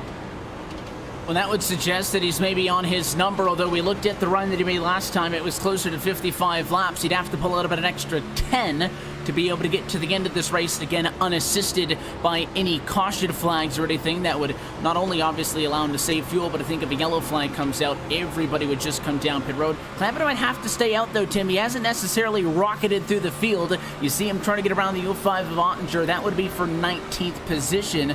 So the 46 machine, either you stay out, you get yourself out of the bowels, but you're at a complete tire disadvantage and they go by you, or you swallow your pride, you pit in 20th position. So I don't think the 46 wants a yellow. I think he's made his bet. He's going to have to sleep in it. It's all or nothing on this call. Yeah, he's going to want this thing to go green to the end of the race. And speaking about long run, Nicholas Shelton closing in on Keegan Leahy late in this run. The number 12 is docked off about a half-tenth or so every single lap, and it's 1.5 seconds or just over that between them the last time by. Keegan Leahy comes by, complete lap 120. Nick Shelton behind him, and the gap continues to close in. It's now 1.4 seconds between Keegan Leahy and Nick Shelton, so we may have a battle on our hands for the lead sooner rather than later as these guys continue to work around under the green flag. Busa having now come down to pit road means that we're very clearly inside of the window to get to the end. I don't think anybody questioning 47 laps is a plausible number. The question is, can Clampett stretch that a little bit extra? But now you'll start to see drivers come in for the second pit stop on this green flag run, by far and large the longest green flag run that we've been on this evening. You see Matt Busa having completed his 4 tires and fuel, now blending back out with the racetrack. He'll lose a lap. He'll have the tire advantage. They go through the same routine as they did, what seemingly wasn't all that long ago. And it hasn't been that long since they last came down pit road, but that's what happens with these guys doing this sort of short pit stop here, as most drivers staying up out there on the racetrack. We just need to see what that 24 of Keegan Leahy will choose to do, though, with Nick Shelton quickly hounding him down. It was 2/10 the last trip around the racetrack. The 12 machine reeled in, and another 1/10.5 the lap after. So the slip angle driver of Nick Shelton, who's only a couple miles short of winning the race at Vegas a few weeks ago, is looking quick and pacey right now, and he's reeling in the car that's been dominant all night. At the time you'd want to be reeling in the car that's been dominant on all night, coming up to the last round of stops for you. And that kind of sunk underneath our noses almost there. Shelton was 2.5 seconds behind when we kind of reset off of the pit surfaces, and that's been cut in more than half. You can see Leahy way off into the distance. It's not the first car you're seeing. That's the orange 57 to Joe Lottarello, a lapped car, 23rd. In fact, the first car a lap down and in a lucky dog position. So Shelton lost a half of a second to Leahy after we were talking about how good he was doing. So Leahy is that second car that you're seeing on the picture towards the top half of the screen as Lottarello goes low. That's the car he's searching for. Yeah, Keegan comes across the line right here, and Nick Shelton behind him, and status quo that lap, about the same lap times between the two, as Nick Shelton continues to chase down that leader. The 24 of Keegan Leahy is it's getting ready to go time. Some of these drivers going to have to come down onto pit road. The question is when and what lap they decide to head down to get service on their car, and keep an eye on that Logan Clampett car as everybody else continues to pit. He continues to move a little closer to the front. There goes Keegan Leahy to pit road. Your leader's going to come down onto pit road, lights the tires up, trying to get it woe down to pit speed. Keegan Leahy, check that Logan Clampett right now, 15th. And Shelton let him up twice, locked it up once, then started rolling again, locked it up right at the cone. So he is not going to try to stay out and mix things out. I think he likes his head-to-head speed against your race leader. So Nicholas Shelton down pit road as well. Final pit stops in the works. We close in into the end of tonight's Kansas 250. This final portion of the program is brought to you by Blue Def Diesel Exhaust Fluid, the #1 selling DEF in America. Race off of pit road. Shelton has a disadvantage here just solely based on where he was positioned on pit road. You see these drivers get back out onto the racetrack there. Keegan Leahy first went out, and then Shelton. They might have both entered a couple of car lengths apart, Randy, but if you're 3 car lengths behind somebody in pit road, that means they're accelerating about 5 seconds before you off of pit road, so that'll hurt the 12 a bit. That'll hurt a little bit, but I don't think it'll hurt him too much. I think the main thing is, how did he come out here in terms of traffic? And you know what? I think that's where he really loses out, because there are 3 cars between himself, Nicholas Shelton, and Keegan Leahy. So that's going to be, I think, the big talking point right now. But you're definitely right. That 12 car lost a couple seconds on pit road. That the 24 Leahy maybe saved a little bit of fuel and had the shorter stop because of that. Not really sure, but regardless, the 24 really the big benefactor after that green flag pit stop. But now it's a waiting game, and you hold your breath if you're anybody that's got a shot at a race win or a good finish in this one. We made it through one cycle. Can you make it through another cycle? This racetrack, it very much lent itself to some exciting racing. Closing rate's going to be at an all-time high, and you'll have some drivers like Zach Novak not wanting to come down pit road, wanting to stretch it out as long as they can. A yellow would benefit him because he's assuming the race lead at all of this. Colton Davis pits from second. Taylor Hurst will assume P2. Clampett stays out. He's now up to third position in the 46 car. And just in front of your leader, Novak's going to come down onto pit road, I believe, here. And yes, he will surrender the lead. I was about to say, Bobby Zielinski was about to go a lap down on the racetrack. We talked about that car a little bit earlier being a little used up, but Zielinski getting all that he can out of that 83 car here this evening, the 15 down on pit road, and getting service on his race car as he works toward his pit box. Taylor Hurst as well. Hurst going to come down as well. Novak in the 15, Hurst, and that should with the 46 of Logan Clampett to the race lead in this one. Trying to go head-to-head with wherever on track Keegan Leahy's ended up. The tire advantage is definitely in Leahy's favor.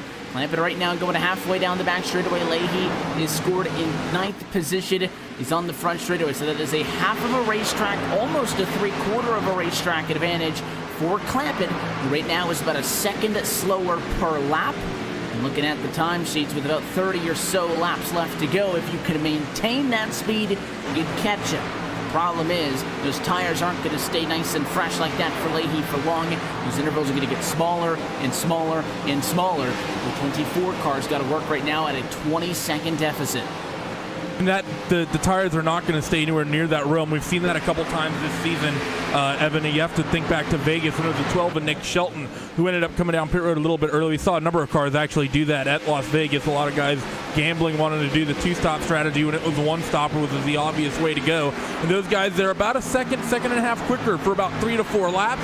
And then it tapers off really quickly to only 3 or 4 tenths per lap. And that's a big checkup when you're trying to reel in a half of a lap lead on somebody. So for right now, for the 24 car, he's going to feel really quick, but he's going to get brought back down to earth here after just a couple of laps.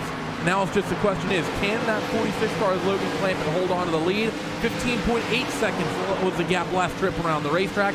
Still have a couple of other cars that owe us pit stop license, Ottinger, Casey Kerwin, GRLT, and those 3 have yet to stop. Still waiting on those drivers to come down pit road, and it is right after that group of 3 that you find Leahy in 4th. He is passing Tienda because Jarl Tienda down pit road this time, leaving Ottinger and Kerwin as the 2 drivers who have yet to come down pit road. Leahy's got a good dent, though, into that 20-second disadvantage. Just 3 laps later, it's down to 15 seconds. Clampett, A, needs to make sure he's got fuel to the end, and then B, he can start to worry about that interval. The 46 machine might get in a tough spot here, Tim, where he sees that interval closing, but knows that he's going to have to back out of it, almost sacrifice that race lead if it comes down to it to make it to the end. You'd much rather go very slow and just get a top 10 out of it than run out of gas going for the race win and end up down in 32nd position because there's 32 cars still actively on the racetrack. Before this all started, before we had this green flag run, Logan Clampett was running somewhere within the top 10, bouncing around 5th to 10th place or so once the run got going and once we got some green flag laps in. So if he finishes there, it's status quo pretty much at the end. At least you tried to get up there and win a race. But if we do see that caution flag come out here in the next couple laps, it definitely changes everything else. Ottinger and Kerwin, I believe, come down pit road, so that takes them out of the equation. So now it's Logan Clampett, Keegan Leahy in about 13 seconds or so. Where the interval sits now, of course, again up at the top of the screen is where you'll see that interval. Is you have to keep a watchful eye with Leahy as he works through the positions, but he is now at the number 2 spot, and you can see that the interval right there in the center, 13.6 seconds, the live gap between the 2, and you can see it get closer and closer with every passing moment.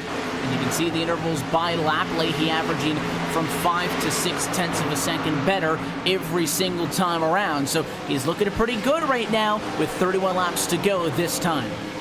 It's going to be close. It's going to be really close if this thing goes green. I will say now that the pit stops have happened, the 46 car of Logan Clampett, I don't think he really cares if this race goes green to the end or not.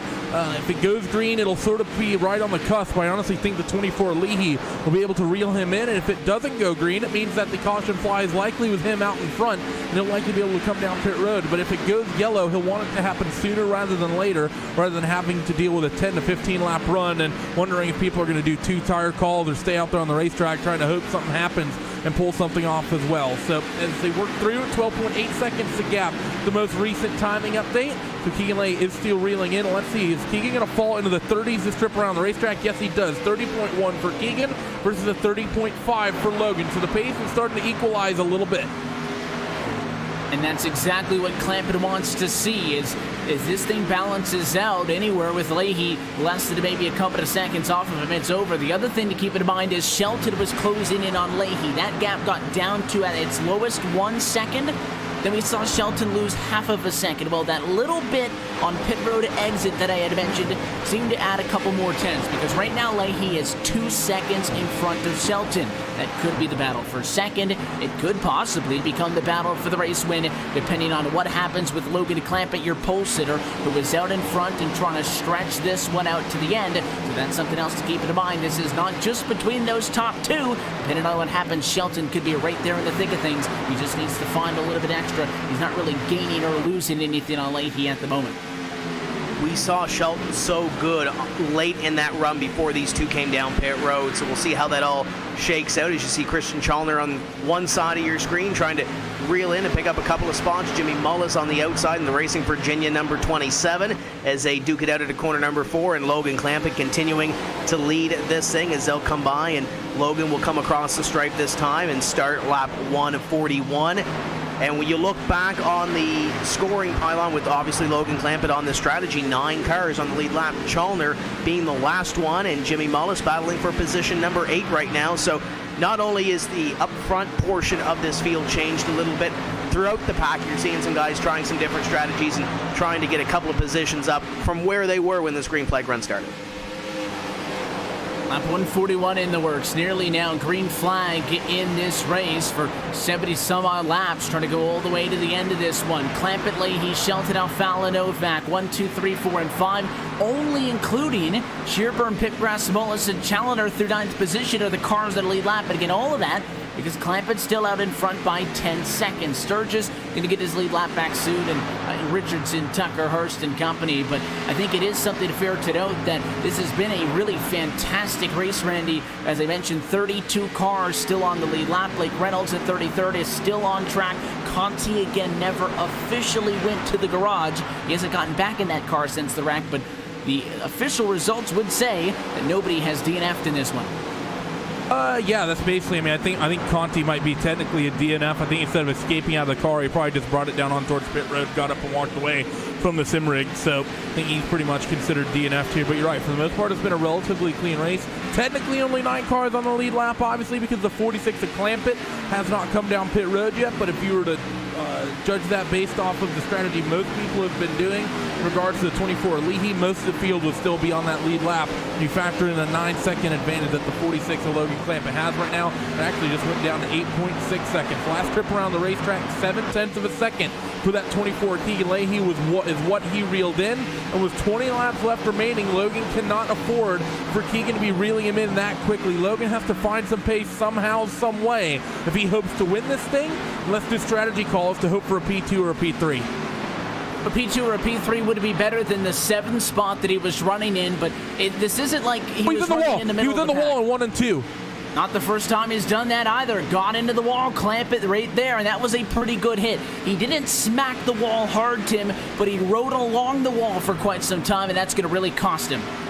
Yeah, the rear end got away from him once again, and as you mentioned, that's not the first time we've seen this from the 46 car this evening, but when the rear end got away with him, kind of slapped the wall, and it brought the front end around with it too. We're going to take a look at the replay to see what happened to Logan Clampett going down into the corner, and there it is, just getting sideways and the rear end getting a little bit free, and when the rear end hit the wall, obviously, physics are going to throw the front end back into the wall if you hit it hard enough, and that's what happened there, but he's still out in front. He's lost a little bit of time compared to Keegan Leahy and Nick Shelton, but he had been losing time prior to that. But it's almost like we're watching a race at Darlington for some of these guys, Evan, because the right sides are pretty used up on some of these cars if you look throughout the field. Absolutely looks like that, and with all of the short track stuff we've been seeing the last couple of weeks, I think these guys are kind of used to having some torn up sheet metal on the right hand side of those cars. But you're exactly right, Darlington at the racetrack where you're right up against the wall, and that margin of error, like I talked about at the very top of the race here, is so much smaller. Most racetracks you don't want to, but if you have a slip up going into the corner, you'll be okay. You'll lose time, but you're not going to really get hurt from that. This one, you stand up maybe a half of a car length or so, you slide up 5 feet. That car's hard into the outside wall. Clampett has been able to kind of get back into a rhythm since getting into the wall. 6.2 seconds in front of Leahy at a half a second per lap.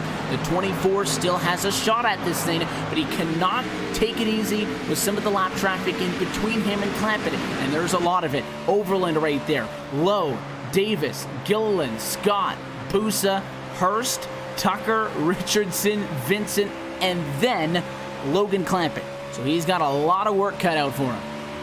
Thing is, though, is that while he's going to have to get around some of those cars, those lap cars are actually quicker than Logan Clampett on the racetrack right now because they are on new tires. So it's going to be sort of this interesting dynamic. Normally we talk about the leaders getting around lap traffic. Here we have the situation where one of them's having to pass lap traffic and the other one is having to manage getting past by lap traffic. So it's going to be a sort of an interesting situation as we get closer and closer. Because, for example, car behind of Corey Vincent, of your race leader, he's actually been relatively on pace or slightly slower than Logan. So he's not going to be a concern for Logan, but a couple car lengths back from there, Marcus Richardson is lapping 2 to 3 tenths of a lap quicker than that 46, who currently leads this thing. Give it 10 laps, he'll likely be there banging on that rear bumper of the 46 wanting by. See if this one does have that fantastic Hollywood finish like we expect to see, or if it is going to be a swing either or direction. Still that chance that a yellow could mix things up, but 17 laps to go this time by. Remind you that, as always, a yellow inside of 5 laps to go or less. The point to no return, this race would not restart. So realistically, if you don't have a shot at the win now and you want something to shake it up, you got about 12 laps for that to happen, where you got to lock in. Shelton, by the way, has closed in the gap to Leahy to 1.3 seconds. So keep a half eye on the gap between second and third as well. And that might be a matter of the way they catch traffic. We mentioned a little bit earlier, Randy mentioned this one of Marcus Richardson closing in on the 46 of Clampett to try to unlap himself, but when you look at the other side of it, got some guys passing traffic. Keegan Leahy works through traffic. Nick Shelton might be able to make up some time on that, so keep an eye on that. Ray Alfalo runs in position number 4 right now, and Zach Novak in position number 5, and there's really no challenge there for those positions. And in fact, you try to look back into the top 10, there's really no challenge for any position. Jimmy Mullis gets a little sideways off corner number 4 that last time by, but really no pressure from anybody right now within the top 10 when it comes to positions on the scoring pylon. So we continue to work here, and these guys putting in a nice pace. The one of Richardson now to the inside of Logan Clampett to try to get his lap back and put him into position number 11 and on the lead lap. Well, he's hoping for the 24s really hit a roadblock here, though, because those lapped cars that I was mentioning are stuck all together right now. The 11 of Colton Davis is going to go high. The 7 of Lowe try to pass him, but Overland's made a couple of looks to try to pass the 11. And look at this now. These guys are all fighting, and it's all in front of Keegan Leahy. He cannot afford to roll out of the gas and clamp it. Look at this move of the 24 machine of Leahy trying to get around Overland in the 47 machine. The Overland entry didn't really move out of the way to give him any space, so the 24 not appreciating that lack of assistance, and Leahy sideways that time off of the corner. This really hurts. That 47 car, better be careful, because if it was me in that 24, I would think about moving that 47 out of the way. But it's an interesting team dynamic we have, because Logan, he doesn't have any alliances with these cars, I believe, that in this lap traffic. But that 47 of Overland is teammates with Nick Shelton, and you know there's going to be a little bit, if I can help my teammate, I can and I will, coming from the 47 of Chris Overland. And look at the gap. It was 1 point something seconds, just a lap and some change ago. Now the gap between Leahy and Nick Shelton is down to half a second and closing still. The 24 has yet to clear that yellow car of Overland. Someone's about to make a race-witted move, just like you get to this point at a race weekend in the Monster Energy NASCAR Cup Series. It's a question of brass right now. Does Leahy have it? We're about to find out in a moment.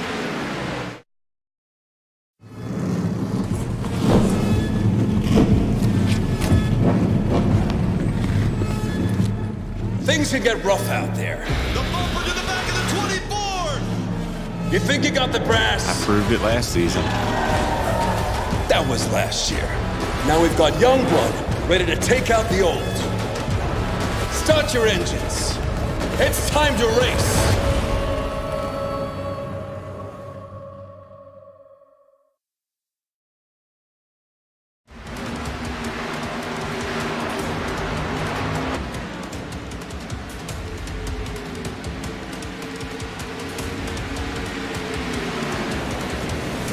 Laps to go from the Kansas Speedway on this 2018 race here from Kansas. Race 6, should say, in this NASCAR Peak Antifreeze iRacing Series competition. Clampett is the one we've been watching. 2.3 seconds is the gap. Shelton was closing, guys, and we saw it on the side-by-side. The 12 got up and into the outside wall. It's a mistake we had seen come out of the 46 camp a couple of times, and it's what I think is going to keep Shelton off of Leahy. So here we are, coming to 9 laps to go. I think Leahy's got a shot. 1.9 seconds. He's gotten around some of the lap traffic, but not all of it. You are watching Logan Clampett, though, who's in a lot of traffic in his own right. There are 5 race cars between Logan Clampett and that second place car of Keegan Leahy. Leahy moves underneath the 10 of Vincent to put one more behind him. Still got Overland in front of him, or still got the 7 of Ryan Lowe in front of him. Still got a couple of cars there that are in between the two. But Logan Clampett's still a wee bit slower on that strategy. Is it slow enough to get Keegan Leahy up there in battle for it? And oh, by the way, how wide does that Richmond Raceway car get as he is on the apron right now? Loose. That's it for Clampett. There he is on the inside. The 46 car spins, and Clampett is into the inside wall. 8 laps from completing the call, and he gets into it with lapped cars there, into the outside wall a few times, but that time you'll see the replay. He gets sideways, goes down low, and I think it might have been a little bit of contact. No, nobody touched him. He just got stuck there, Tim, right on the transition from the flat to the banking. He couldn't hang on, and Logan Clampett tried to get a little bit too much out of that car. You go on board with him, no contact, just lost it, spun out down pit road. There's no caution, and Keegan Leahy's your race leader. He was pitting. That 46 car, he wasn't loose. He was trying to get to pit road, so the 46 car was short on fuel the entire time. It's something we were talking about, the fact he would have gone about 6-7 laps longer in that run than he did in the initial one. And one thing I was worried about is, did they realize the fuel economy strategy a little bit too late in that last run when he only managed 55 laps? Fuel economy is one of those things you have to commit to it early to get the maximum out of it. If you wait too late, you may save a lap and a half. If you do it from the start, you can save 2, 3, maybe even 4 if you really commit. So I think for Logan, he was way too short. And if you're 5 laps short, Evan, I don't know why you ever go for this to save it anyways, because you have to come down pit road for a caution regardless. I think for the 46 car, trying to force it that fuel strategy, I don't see how that makes any sense in the world. Well, the question is, Tim, how early did that team know that they were not going to be able to get that job done? Because Randy even made the point after the pit stop. He did 55. He'd need to get 65. He was about that 10-lap difference short. I wonder how long Clampett knew that. I'm sure he knew it when they tried the strategy, because they had to try something different, or at least they thought they had to try something different.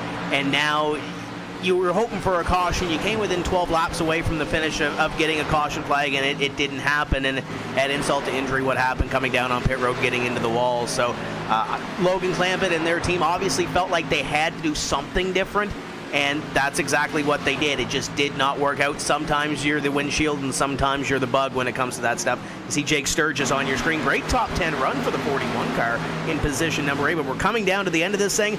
Nick Shelton is closing back in. He lost some time in lap traffic, Evan, and he lost, I think, just a little bit too much. He was a few car lengths back at one point from Keegan Leahy as they went through traffic, and now it's just under 2 seconds. He's gaining time, but I think he's going to run out of laps as he comes out of corner number 4, does Nick Shelton, trying to catch Keegan Leahy. Not a ton of traffic in between them, but there's a lot of time. We saw Clampett spin out on his own, trying to get down pit road. Got sideways on the apron, erected into the inside wall onto pit road. No yellow. He's gotten back out on track in 24th, and then Shelton might be kicking himself over getting into the outside wall when that gap got down to as low as just 0.4 of a second, Randy, just about 5 laps ago. That's unfortunate, isn't it? That just that one little mistake might cost Nick Shelton once again. in this championship, and he may even lose that second spot because we know that there's no team orders at Slip Angle Motorsports, and the Two Machine of Ray Alfala very close to the rear of that number 12 car. You see him running the bottom groove through 1 and 2, actually reeled in that 12 a lot. Last couple laps, he's been about 3 to 4 tenths of a second quicker. So Shelton, he may lose second once again. I believe it was third out at Vegas when he's had a chance to win it late. And I think he's going to fall to P3 again as they're getting ready to come to the white. A foul up the inside of the racetrack, side by side for P2. He'll crowd him off at the quarter, and Ray Alfala is going to get the second position with 1 lap left to go from the Kansas Speedway. No hopes of catching Leahy. That's a 2-second difference. The racetrack not necessarily clear in front of the 24, but isn't in any sort of position to force himself to make a move. And he'll cruise off into 3 and 4. Didn't need the flair for the dramatic to try to mix it up. He had confidence in his race car. So good all night long. And Keegan Leahy going to be the second multi-time winner of the year. Leahy, your winner from Kansas in the NASCAR Peak Antifreeze iRacing Series. Second win on the season, accompanying a win from Phoenix earlier this year. And another strong run by Ray Alfala coming home in second. That's what championship seasons are made of. Coming home once again with a runner-up finish, another top 5 run in this 2018 campaign. Nick Shelton, I'm sure he was having flashbacks, Evan, from back in Vegas when he almost had that victory, and he saw Ray Alfala come up behind him, and he saw it once again, only this time it was for P2. Novak and Shearburn, once again, top 5 finish. Just at the end of it, comes up and in there. But a little congratulations from Ray Alfala to Keegan Leahy, as Leahy will come down and I'm sure will celebrate in that VRS number 24. He's got a little bit of fun that he wants to get out here with the 24 machine as he'll swing it around on the front straightaway and get to the celebration. He'll stop right there on the front, collect the flag, and head off to do some burnouts here. You see the 83 Zelensky also coming over and congratulating him, but the driver burning it down is Keegan Leahy. He is your race winner tonight from the Kansas Speedway. Second win for him on the year. Impressive run, and you saw Alfala, obviously, Randy, going up and giving him congratulations. If you're Ray, nothing to complain about losing on here tonight in the number 2 spot in the points. Yes, Leahy will close it in just a tad bit, but Alfala adds more to his championship lead tonight, follows up a win with a P2, so a lot to be happy with for all of those drivers on the podium tonight. Well, it's important to remember that the VRS-sponsored cars, Keegan Leahy, Ray Alfala, as well as Bobby Zelensky, they're all sort of allied, sort of pseudo-teammates. I don't think they're technically teammates. I don't know exactly the details of the alliance between Phenom and Slip Angle, but they know each other, work together at the virtual racing school, putting out data packs and stuff. So there is some camaraderie there, even though they aren't technically teammates. You can see the camaraderie as congratulations aplenty for Keegan Leahy. He is your race winner tonight from round 6 on the evening. Let's take a look top to bottom at your RaceSpot TV full race results for this one. Keegan Leahy gets the job done with the trip to victory lane. Ray Alfala second, Nicholas Shelton third, Zach Novak and Chris Shearburn your top 5 finishers. We hope to be trackside with them in just a little bit on the RaceSpot TV post-race show. Christian Challenger just misses out on a microphone in his face. He'll be able to go home early tonight with a solid P6 result. Brendan Pipgrass gets 7th. Jake Sturgis, quiet, but all the way up 25 spots to get a P8 out of this one. Jimmy Mullis is 9th, and Taylor Hurst rounds out your top 10. Nolan Scott just missing out on a top 10 finish. He'll come home in position number 11. Chris Overland in at 12th. Marcus Richardson 13th. Ryan Lowe and Casey Tucker complete your top 15. You look back to 16th place. It's Matt Busa and Colton Davis, who had a great run to start this thing. He finishes in 17th. Last driver on the lead lap. Nick Ottinger won back. Casey Kerwin won back. And the show, Brian Schoenberg wrapping up your top 20. Michael Guest falls 12 down to 21st, with the 22nd spot being taken by Brad Davies, another driver we saw up front early but just fell off. Joe Letterello finishes 23rd. Bobby Zelensky not having the night he would have wanted. He comes home in 24th. Jarl Tien 25th. Phil Diaz, after phenomenal qualifying from him, just can't put it together. He comes home 26th. Logan Clampett, after the bad strategy call and not getting the pit entry anywhere near correct, finishes 1 lap down in 27th. David Rattler, Andrew Fayash, and Corey Vincent round out your top 30, with Gilliland, Bergeron, Reynolds, and Conti rounding out the 34 car field tonight. That's how they came home tonight from Kansas. 32 cars were still in it. At the end, 33 of them were on track. It was a great night of action, and it was capped off by Keegan Leahy getting his second checkered flag on the season. We'll take this opportunity to step aside. You've been watching the NASCAR PEAK Antifreeze iRacing series at RaceSpot TV. When we come back, the post-race show from Kansas. Hi, I'm Marcus Richardson, driver of the number 1 Richmond Raceway Toyota Camry, and you're watching iRacing Live. Section PU 402, row 41. Jimmy Johnson, the fastest gun in the West. Section 104, row 4. Blaney got his first win. Section 25, row 3. What a year for Bubba. Section O, row 25. Keselowski's going to win Talladega. Section 156, row 4. Kurt Busch to the lead on the backstretch. Section 233, row 1. Martin Truex Jr. wins. You get a seat, but we doubt you'll ever use it. Grab your seats at NASCAR.com/tickets today.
And welcome back live to the Kansas Speedway. RaceSpot TV's continuing coverage of the 2018 NASCAR PEAK Antifreeze iRacing Series continuing tonight, now through 6 races on the 2018 campaign. Happy that you're sticking with us for post-race action. Evan Pasoko, Tim Terry, along with Randy Chendeth. The downstairs, our producer Hugo Louise with you this evening. Keegan Leahy going to be the one that gets the job done in this one. Tim, wasn't a surefire one. We knew the 24 was fast, but this one came down to those final 10 laps when Clampett couldn't get that little bit extra he needed on fuel.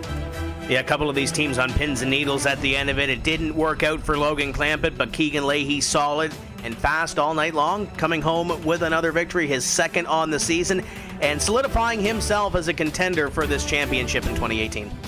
He'll jump up to second in the championship with his second win on 2018. Let's go trackside and chat with the driver of the number 24 machine. Keegan Leahy is your race winner tonight for the Kansas Speedway. Keegan, congratulations on the win. You guys started close to the front in P10, but I mean, that car was a rocket ship. A couple of those cautions and restarts looked like they were slowing you down a bit, but what was it about that race car that was so good cutting through the traffic to get you up front in the first place? Evan, thanks so much, man. That was a crazy race. I was like, well, if I could bite my nails, I would, but my hands were pretty much glued to the steering wheel. I can hardly open them now. Like I was just clamped onto it for the whole race. But yeah, like the car was amazing. I knew it was going to be okay, but like this track's so hard to drive, man. Like, and on this build, it's really hard to get the car set up for the long run, and you kind of have to like choose whether you want some short run or long run. So that's why I had some issues on the restarts and the short run, but had it really set up well for the long run and especially the middle run, and that's where it shined. And yeah, thankfully it was just enough. I thought I was going to have an issue there with Nick Shelton coming up through the field really quickly right at the end. I had a little bit of damage. I don't know if you caught me stuffing the wall, but I got into it about lap 80. And yeah, we brought it home somehow. We saw a couple of guys getting up into the wall, and I don't think we should really be surprised about that because it's just how this Kansas Speedway race is. Obviously, the top of the racetrack is where you want to be, and that margin of error is so thin. One small mistake, you're up and into the outside wall. But this racetrack looked very competitive, and 10th place isn't that far back to come from, but it definitely looked like the ability to stretch out that line, work the bottom, and kind of find a middle groove there, get the best of both worlds was really something that helped you get to the field. We saw fantastic stuff in those opening 50. Yeah, you bring up a really good point about that because a couple of years ago, this was by far the worst track on this sim. And kudos to iRacing. They put a really good dynamic track model out with the rubber and the tire heat and everything building up in the racetrack. And that's the reason we saw such a really good race. And it was just as fun to drive it. Talk about Logan Clampett in this one. He was in there with you guys, mixing it up in the top 10, but obviously made a decision to himself that he was not going to have a race car to challenge you mano-a-mano. So he's the lone driver who went for that differing pit strategy, and he came up about 9 laps short, wrecked it, trying to come down pit road, and his fast race car ends up with a finish outside of the top 25 in this race. How well were you able to follow that? What was the team telling you, and did you think that he was going to be able to make it to the end, or did you guys kind of surmise that it wasn't going to happen and you guys should be able to get all the way up to the front and your primary concern would have been Shelton behind you? Hey, we all were trying to do it too. We all filled it up on that restart because we thought we were going to be able to maybe run the bottom and try to save some fuel a bit. By lap 30 or something, I realized it was going to take a lot more saving than what I was doing to make it. And really, it's really cool to see Clamp go for it. He took a really big risk and he went for it, and that takes a special kind of driver to go for that. But I went for the safe route. I thought, hey, worst case scenario, I'll be top 10 and take home some really good points. And I didn't want to take the risk. Really cool that he did again, but that wasn't for me. Well, the good news is when you got a fast race car, sometimes you can just rely on that equipment a little bit, just do your race, and you guys executed it very well. A lot of times they're late. Nick was catching up to you and got into the wall. I think it got as close as nearly half a second there at the very end. So second win for you guys on 2018 with the absence of Luza. You'll jump up to second in the championship standings. A win at Phoenix, a win here at Kansas, almost halfway through the regular season. You guys are right in the mix. How's it feel? It feels amazing. Again, I said this in a few interviews. I can't believe that I'm so competitive already.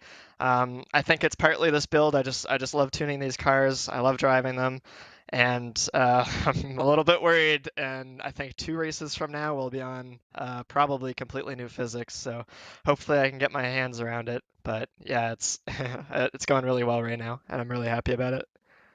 Keep on going, Charlotte. In 2 weeks' time, can the magic continue there for you? I think so. I think it's going to be a really similar racetrack, similar setup, and I think I'll be up front there. That's again, that's the last race of this build, so I'm going to try to make the most of it. It'll be a fun little bit of an experimentation period after that, and we'll, of course, be looking forward to Michigan, the next race following that one. But it was a long, hard-fought night, a lot of green flag action, so I know you were tensed up for a lot of it. So we'll let you get out of here, relax, celebrate the win, but as always, sponsors and everybody who makes it happen for you. Yeah, let me say thank you so much to Virtual Racing School for being on the car. We got a lot of big plans for the service coming up. I think we're trying to get some dirt data packs coming out shortly. A lot of people have been requesting that, so hopefully those turn out really well and people like it. The race winner tonight for the Kansas Speedway, Keegan Leahy, second on the year for him. Keegan, we appreciate the time as always. Congratulations, sir, and best of luck going forward. You guys are killing it so far. Thanks so much, Evan. Second on the year for him, he joins Ryan Luza as the other multi-time winner on 2018. It was almost another win for Ray Alfala, though, came within 1.8 seconds of this one. Kind of flew under the radar late. All of this about Leahy, Shelton, and Clampett. Well, the number 2 car ends up slotted into second tonight. Trackside with him is Tim. Yeah, Ray Alfala, we get to do this again for a second consecutive week, but it's position number 2. You gave Nick a little bit of deja vu like we saw at Vegas a couple of weeks ago, passing him late in the race. Talk about the late race charge towards the front. Yeah, good night for Virtual Racing School 1-2. I think that might be our first 1-2. And it was just kind of a weird race. You know, this is only the second race we've run at Kansas. First one being back in 2013. And I was out pretty early in a wreck in that one, and the cars drove way different. We didn't have dynamic track surface or anything back then, so This race, I was just wondering if the bottom would come in, and we knew the high line was the place to be, as far as the hot lap would go, but the bottom would come in later in the run at weird times, and it was just kind of all over the place, and I felt like I gave up a lot of time just in the middle run, and I couldn't quite make it back up at the end. I was pretty surprised to be, as close as I was there at the end, but overall, a good run. I think we have now like 3 or 4 consecutive top 3, so we'll take it. And this season, 6 races so far, 1 win, and 4 top 5 finishes. You look at 2/3 of those races, you're up there in the top 5, and obviously you've got the point lead. So far, so good on this season. Are you happy so far with what you had accomplished? Yeah, I think the goal, everybody's goal is to make the playoffs, and we go based on points. So, I think we're pretty comfortable inside the top 8 in points at this. Right now, at this point in the season. So, we're at this point we're just waiting on to see what the next physics update is. So we have, I think, Charlotte remaining on the current tire, and then we'll get an update, and we'll see what happens. You mentioned Charlotte. Keegan now has 2 wins. Ryan has 2 wins. Is the 2 going to get win number 2 at Charlotte? Well, maybe we won there last year, so we'll go out there and I like Charlotte a lot more than I like Kansas. I'm not a very big fan of this track, mostly because you run up by the wall all the time, and if I wish the bottom would work sooner into a run to make it a lot more fun. But Charlotte is a track where I used to struggle at, but I've turned that around, and we'll see if we can get win number 2. VRS on this race car. Who else makes it happen for you? Yeah, everybody on Slip Angle Motorsports. Bobby Zelensky again had a tough race, got involved in a wreck. He makes some really fast cars. And shout out to the rest of the Slip Angle guys. They all had really good runs, and they fought some adversity here and there. And thanks to Chris Henney and Sal Forsetto and Liam Brotherton up on the box. And we'll see you guys at Charlotte. There's Ray Alfala, another top 5 finish, coming home runner-up here this evening at the Kansas Speedway. And I believe Randy has caught up with Nicholas Shelton, another great top 5 run for the newcomer to the series. Yeah, I'm stood by with the number 12 car. Nicholas, this is the second time in a few races we've seen you be in a good position late and end up losing a couple spots. Happened in Vegas. You were a little bit shy, but ended up winning a race here tonight. Mistake late got you a bit of damage, and your teammate Ray ended up getting by you. What do you think it is that you're missing, being able to maybe put one of these races together? Because you seem to be able to miss out. You run really well, but you end up a little bit short, making a mistake late on in the run. I think what it is the in-race adjustments. I need to be better on that. I didn't really do anything to the car because it felt fine. But the last run, I decided to try a little bit of a different driving style, and it tore the rear tires off of it. One of the rear tires, I don't know which one, but it tore it right off of it, and I was so loose at the end, I couldn't drive it. So if I'd have tightened it up, I would have been fine. I think I could have won the race. And there was a couple drivers tonight that were definitely looking at fuel as a potential game that they could play. Logan Clampett, of course, tried to make it on one stop with about 7 or so laps short. Keegan Leahy also mentioned that when they sort of looked at the pit window, he sort of initially was saving a bit of gas as well. Was it something that was even on your guys' radar at Slip Angle, or were you pretty much not even worried about it and kind of immediately shrugged that strategy aside? I mean, you think about it, but once kind of looked at it, and we just couldn't make it on fuel, so we did the other strategy, and it's kind of, I guess it's, I don't know, it's just what we did. Couple weeks, longest race of the season happening at Charlotte. Looking forward to it? Yeah, because I think our cars are getting better every week. I think we're getting faster as a team. I think we're making a little bit of gains on them, so yeah, I'm looking forward to it. Thank you for joining us, Nick. Before we let you go, who gets it done for that number 12 It's a Slip Angle machine?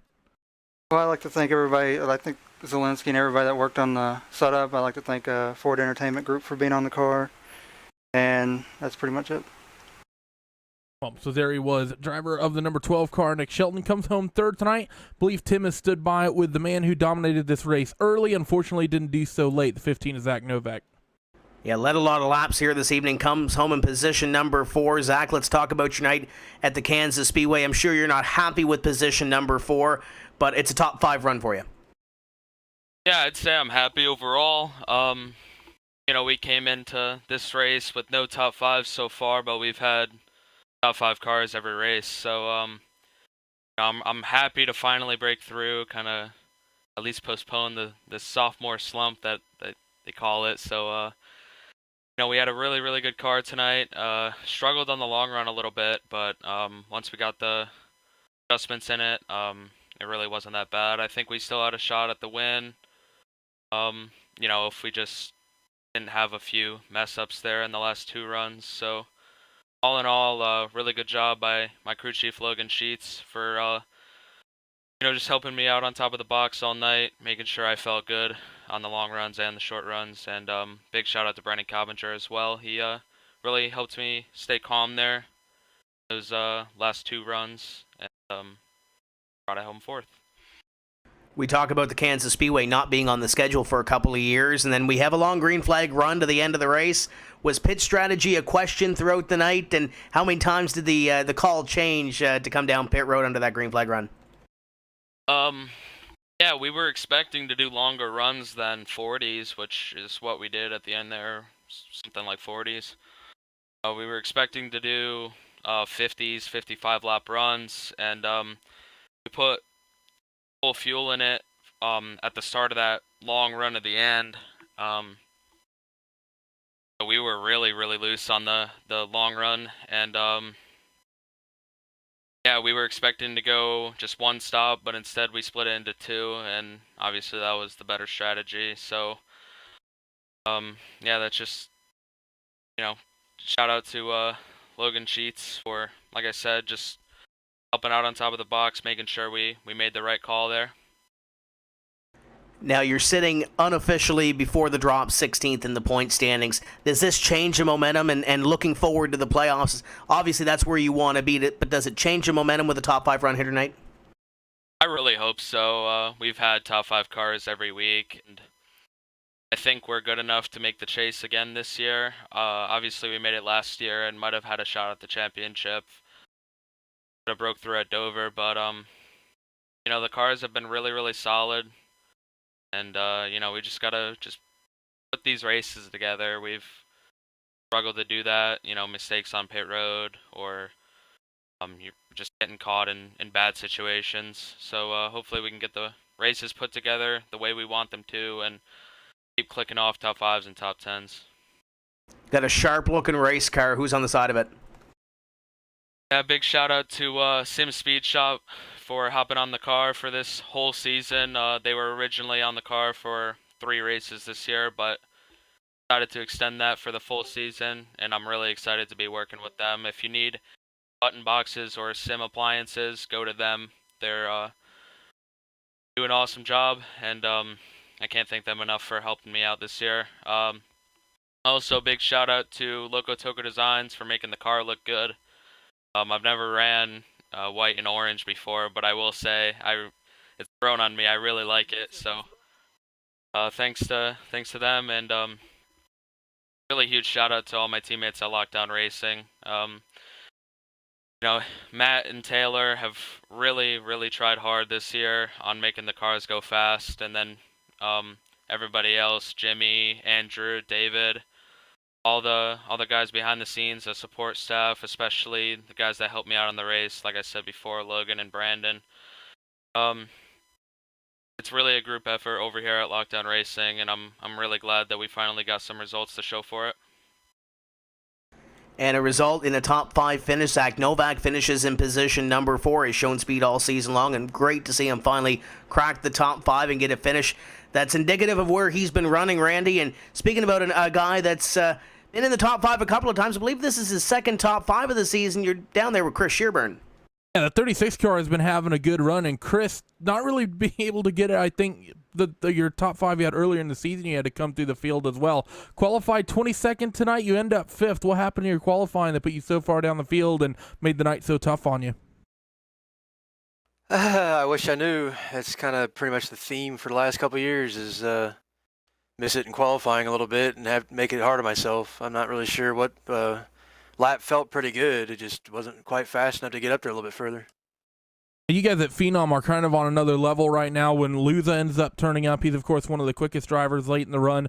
Keegan tonight, I mean, we saw Zach Novak. He's, of course, not one he runs at lockdown, but he dominated the early phase of the race. But once we got about 20, 30 laps into a run, Keegan was just 4, 5, 6 tenths quicker than Novak lap on lap. We saw that before that last caution about 30 laps in, where he reeled in something like 3 seconds in about 10 laps. And, well, he ended up getting that race lead and basically blitzed away from the field in that long run that we had, about 130 some odd laps we ran under green. What is it you guys are doing at Phenom that makes you so fast late on in the run? Is it something in the set, or is it just the way you guys are approaching the cars and driving them? To be honest, I'm not really sure, because me and Keegan actually ran different setups tonight. So I don't really know what it is. I honestly think most of the guys in this field probably have similar setups. I don't think there's anything radical that are giving anybody major advantages. The car is pretty difficult to drive, especially on long runs. So it takes quite a bit of patience, I guess is the best word, and throttle control to keep it underneath you for a full fuel run. That's been the biggest thing, is we're able to do full fuel runs now, and I think it's kind of separated the field out a little bit more. Well, congratulations on the top 5 finish. He puts 2 of you guys in the top 5, and who gets it done on that 36 car? I want to thank again at Phenom Racing Team, all of his work on the setups and everything, and Sim Marketing Solutions for being on the car. Picked them up after the top 5 there at Vegas. Happy to have them on board. But that's pretty much it. Like I said, the biggest shout out would be go to Keegan for all his work on the setups. Well, there he is, number 36, Chris Shearburn from Phenom Racing Team. And, well, Evan, me and Tim are done doing all the heavy lifting. Your break is over. Time to close this thing out. Well, I'll tell you what, big thanks as always to our top 5 for giving us some time here post-race and chatting with us. This was a really fun race. I think Kansas, we talked about it right off for the get-go, Randy, one of those unique racetracks that can definitely provide some great racing. I think we absolutely saw that. Great racing early, couple of fun race starts, long green flag runs late, some pit strategy, and a 2-time race winner on the year. I think Keegan Leahy stuck to his cards, and I think the decision to not make that call, and it really was a gamble for Logan Clampett tonight. You might see a couple of cars here and there tried. He was the only one who really committed to it. Maybe wasn't the best idea. You heard the other drivers were thinking about it, decided it wasn't going to be the best idea, but he went for it. Leahy just fell back on, hey, I've got a fast race car, I'm going to stick to my game, and it was a great drive by the 34 car with a lot of late race adversity from Shelton getting all over him to be able to stay calm, not make those mistakes, and get it done. Yeah, talking about the track, I think a lot of people pleasantly surprised with the sort of racing we saw tonight, because as the drivers said in the past, before the adaptive race surface, this racetrack at Kansas just was not very good on the sim, didn't provide the best racing, really was just everyone run up alongside the wall, and no one could ever make anything stick on the bottom. But with the track updates we've had, it's really put on a very good show tonight. As far as strategy goes, we've seen that a couple times this season, where one person or a group of people just go for a really weird strategy but don't quite commit to it correctly. We saw that from Logan tonight, for some reason thinking maybe he was praying for a caution is the only thing I can surmise, but even then I don't think that was necessarily worth gambling an entire night on a fuel strategy like that. We saw that at Vegas as well, with people coming down and opting to go for a 2-stopper when you can easily make it on 1. So some of these guys maybe have to do a little bit of work with those who are on top of the box, talk about strategy a little bit more, and really rein in on that side, because I think there's a number of drivers in this series that are throwing away good results just based on bad calls on the box. Live points going up on a straight right now, Tim. Everybody's taking a look. This win for Leahy jumps him up into the number 2 spot. Losing on here tonight, so he will stay stationary at 185. Again, everybody on that screen, their objective, stay on that top 10 list to be able to fight into the playoffs. One more race left on this build that really seemed to be on the minds of all the drivers post-race in this one. Longest one of the season, 2 weeks' time when we go to Charlotte. And I'm sure we're going to see some long green flag runs in that as well. We've seen Vegas with a lot of green flag laps. We saw here this evening with a lot of green flag laps, and it's changed the strategy a little bit. But when you look at those point standings, obviously there is one drop before we make that playoff cutoff. Ryan Luza's drop is now a 0. Michael Conti's drop is 4 or 5 points, whatever he gained here tonight. He sits in 6th place in the standings. So while these guys in front of him, as long as they don't have a bad race or miss a race between now and the cutoff, Conti and Luza don't really have a whole lot of points to drop. So when you look at those standings, there's going to be some changes, but as long as Conti, Luza, and a couple of those others can consistently keep up some great runs, they're probably going to be in the contention, but there's some movers and some shakers. Chalmers had a couple of really good runs the last 2 races. Obviously, Ray Alfala's consistent. I don't think even at this point you can really choose a favorite for the championship because a lot of those guys up there are so good, and with the summer stretch, they're hitting their stride. And, oh, by the way, as you mentioned, new build coming up after Charlotte, so that's going to change things too. Look at the likes of Alfala, Shelton, don't win the race tonight, but they come home right there 2nd and 3rd to keep themselves up in the conversation. That's just how tight this season is going to be all the way down to the wire, I'm sure. That being said, round number 6 falls into our rearview mirror, and that does it for us here tonight from the Kansas Speedway. I want to say a special thanks to everybody behind the scenes who makes all of this possible on RaceSpot TV and iRacing Live. East Vanabalo for the camera angles, Simon Grossman, Kevin Papey, their team on the broadcast CG. Graphics by Andy Werder, Will Vincent, Hugo Luis, Drew Adamson, Cisco Scaramouche, everybody else behind the scenes at RaceSpot TV and iRacing. And, of course, for your broadcast team tonight, for myself, Evan Pasoko, Tim Terry, Randy Cheneth, and our director, Hugo Luis, I want to thank you for tuning in and congratulate Keegan Leahy. 2 wins on 2018 for the 24 as he moves into 2nd in the overall points. We'll step aside, have 1 week off as always, and we will return for the next race, round 7, coming at you Tuesday, May the 22nd from the Charlotte Motor Speedway. That race and every race of the 2018 NASCAR Peak Antifreeze iRacing Series can be found right here on RaceSpot TV and iRacing Live. Until next time, good night from Kansas.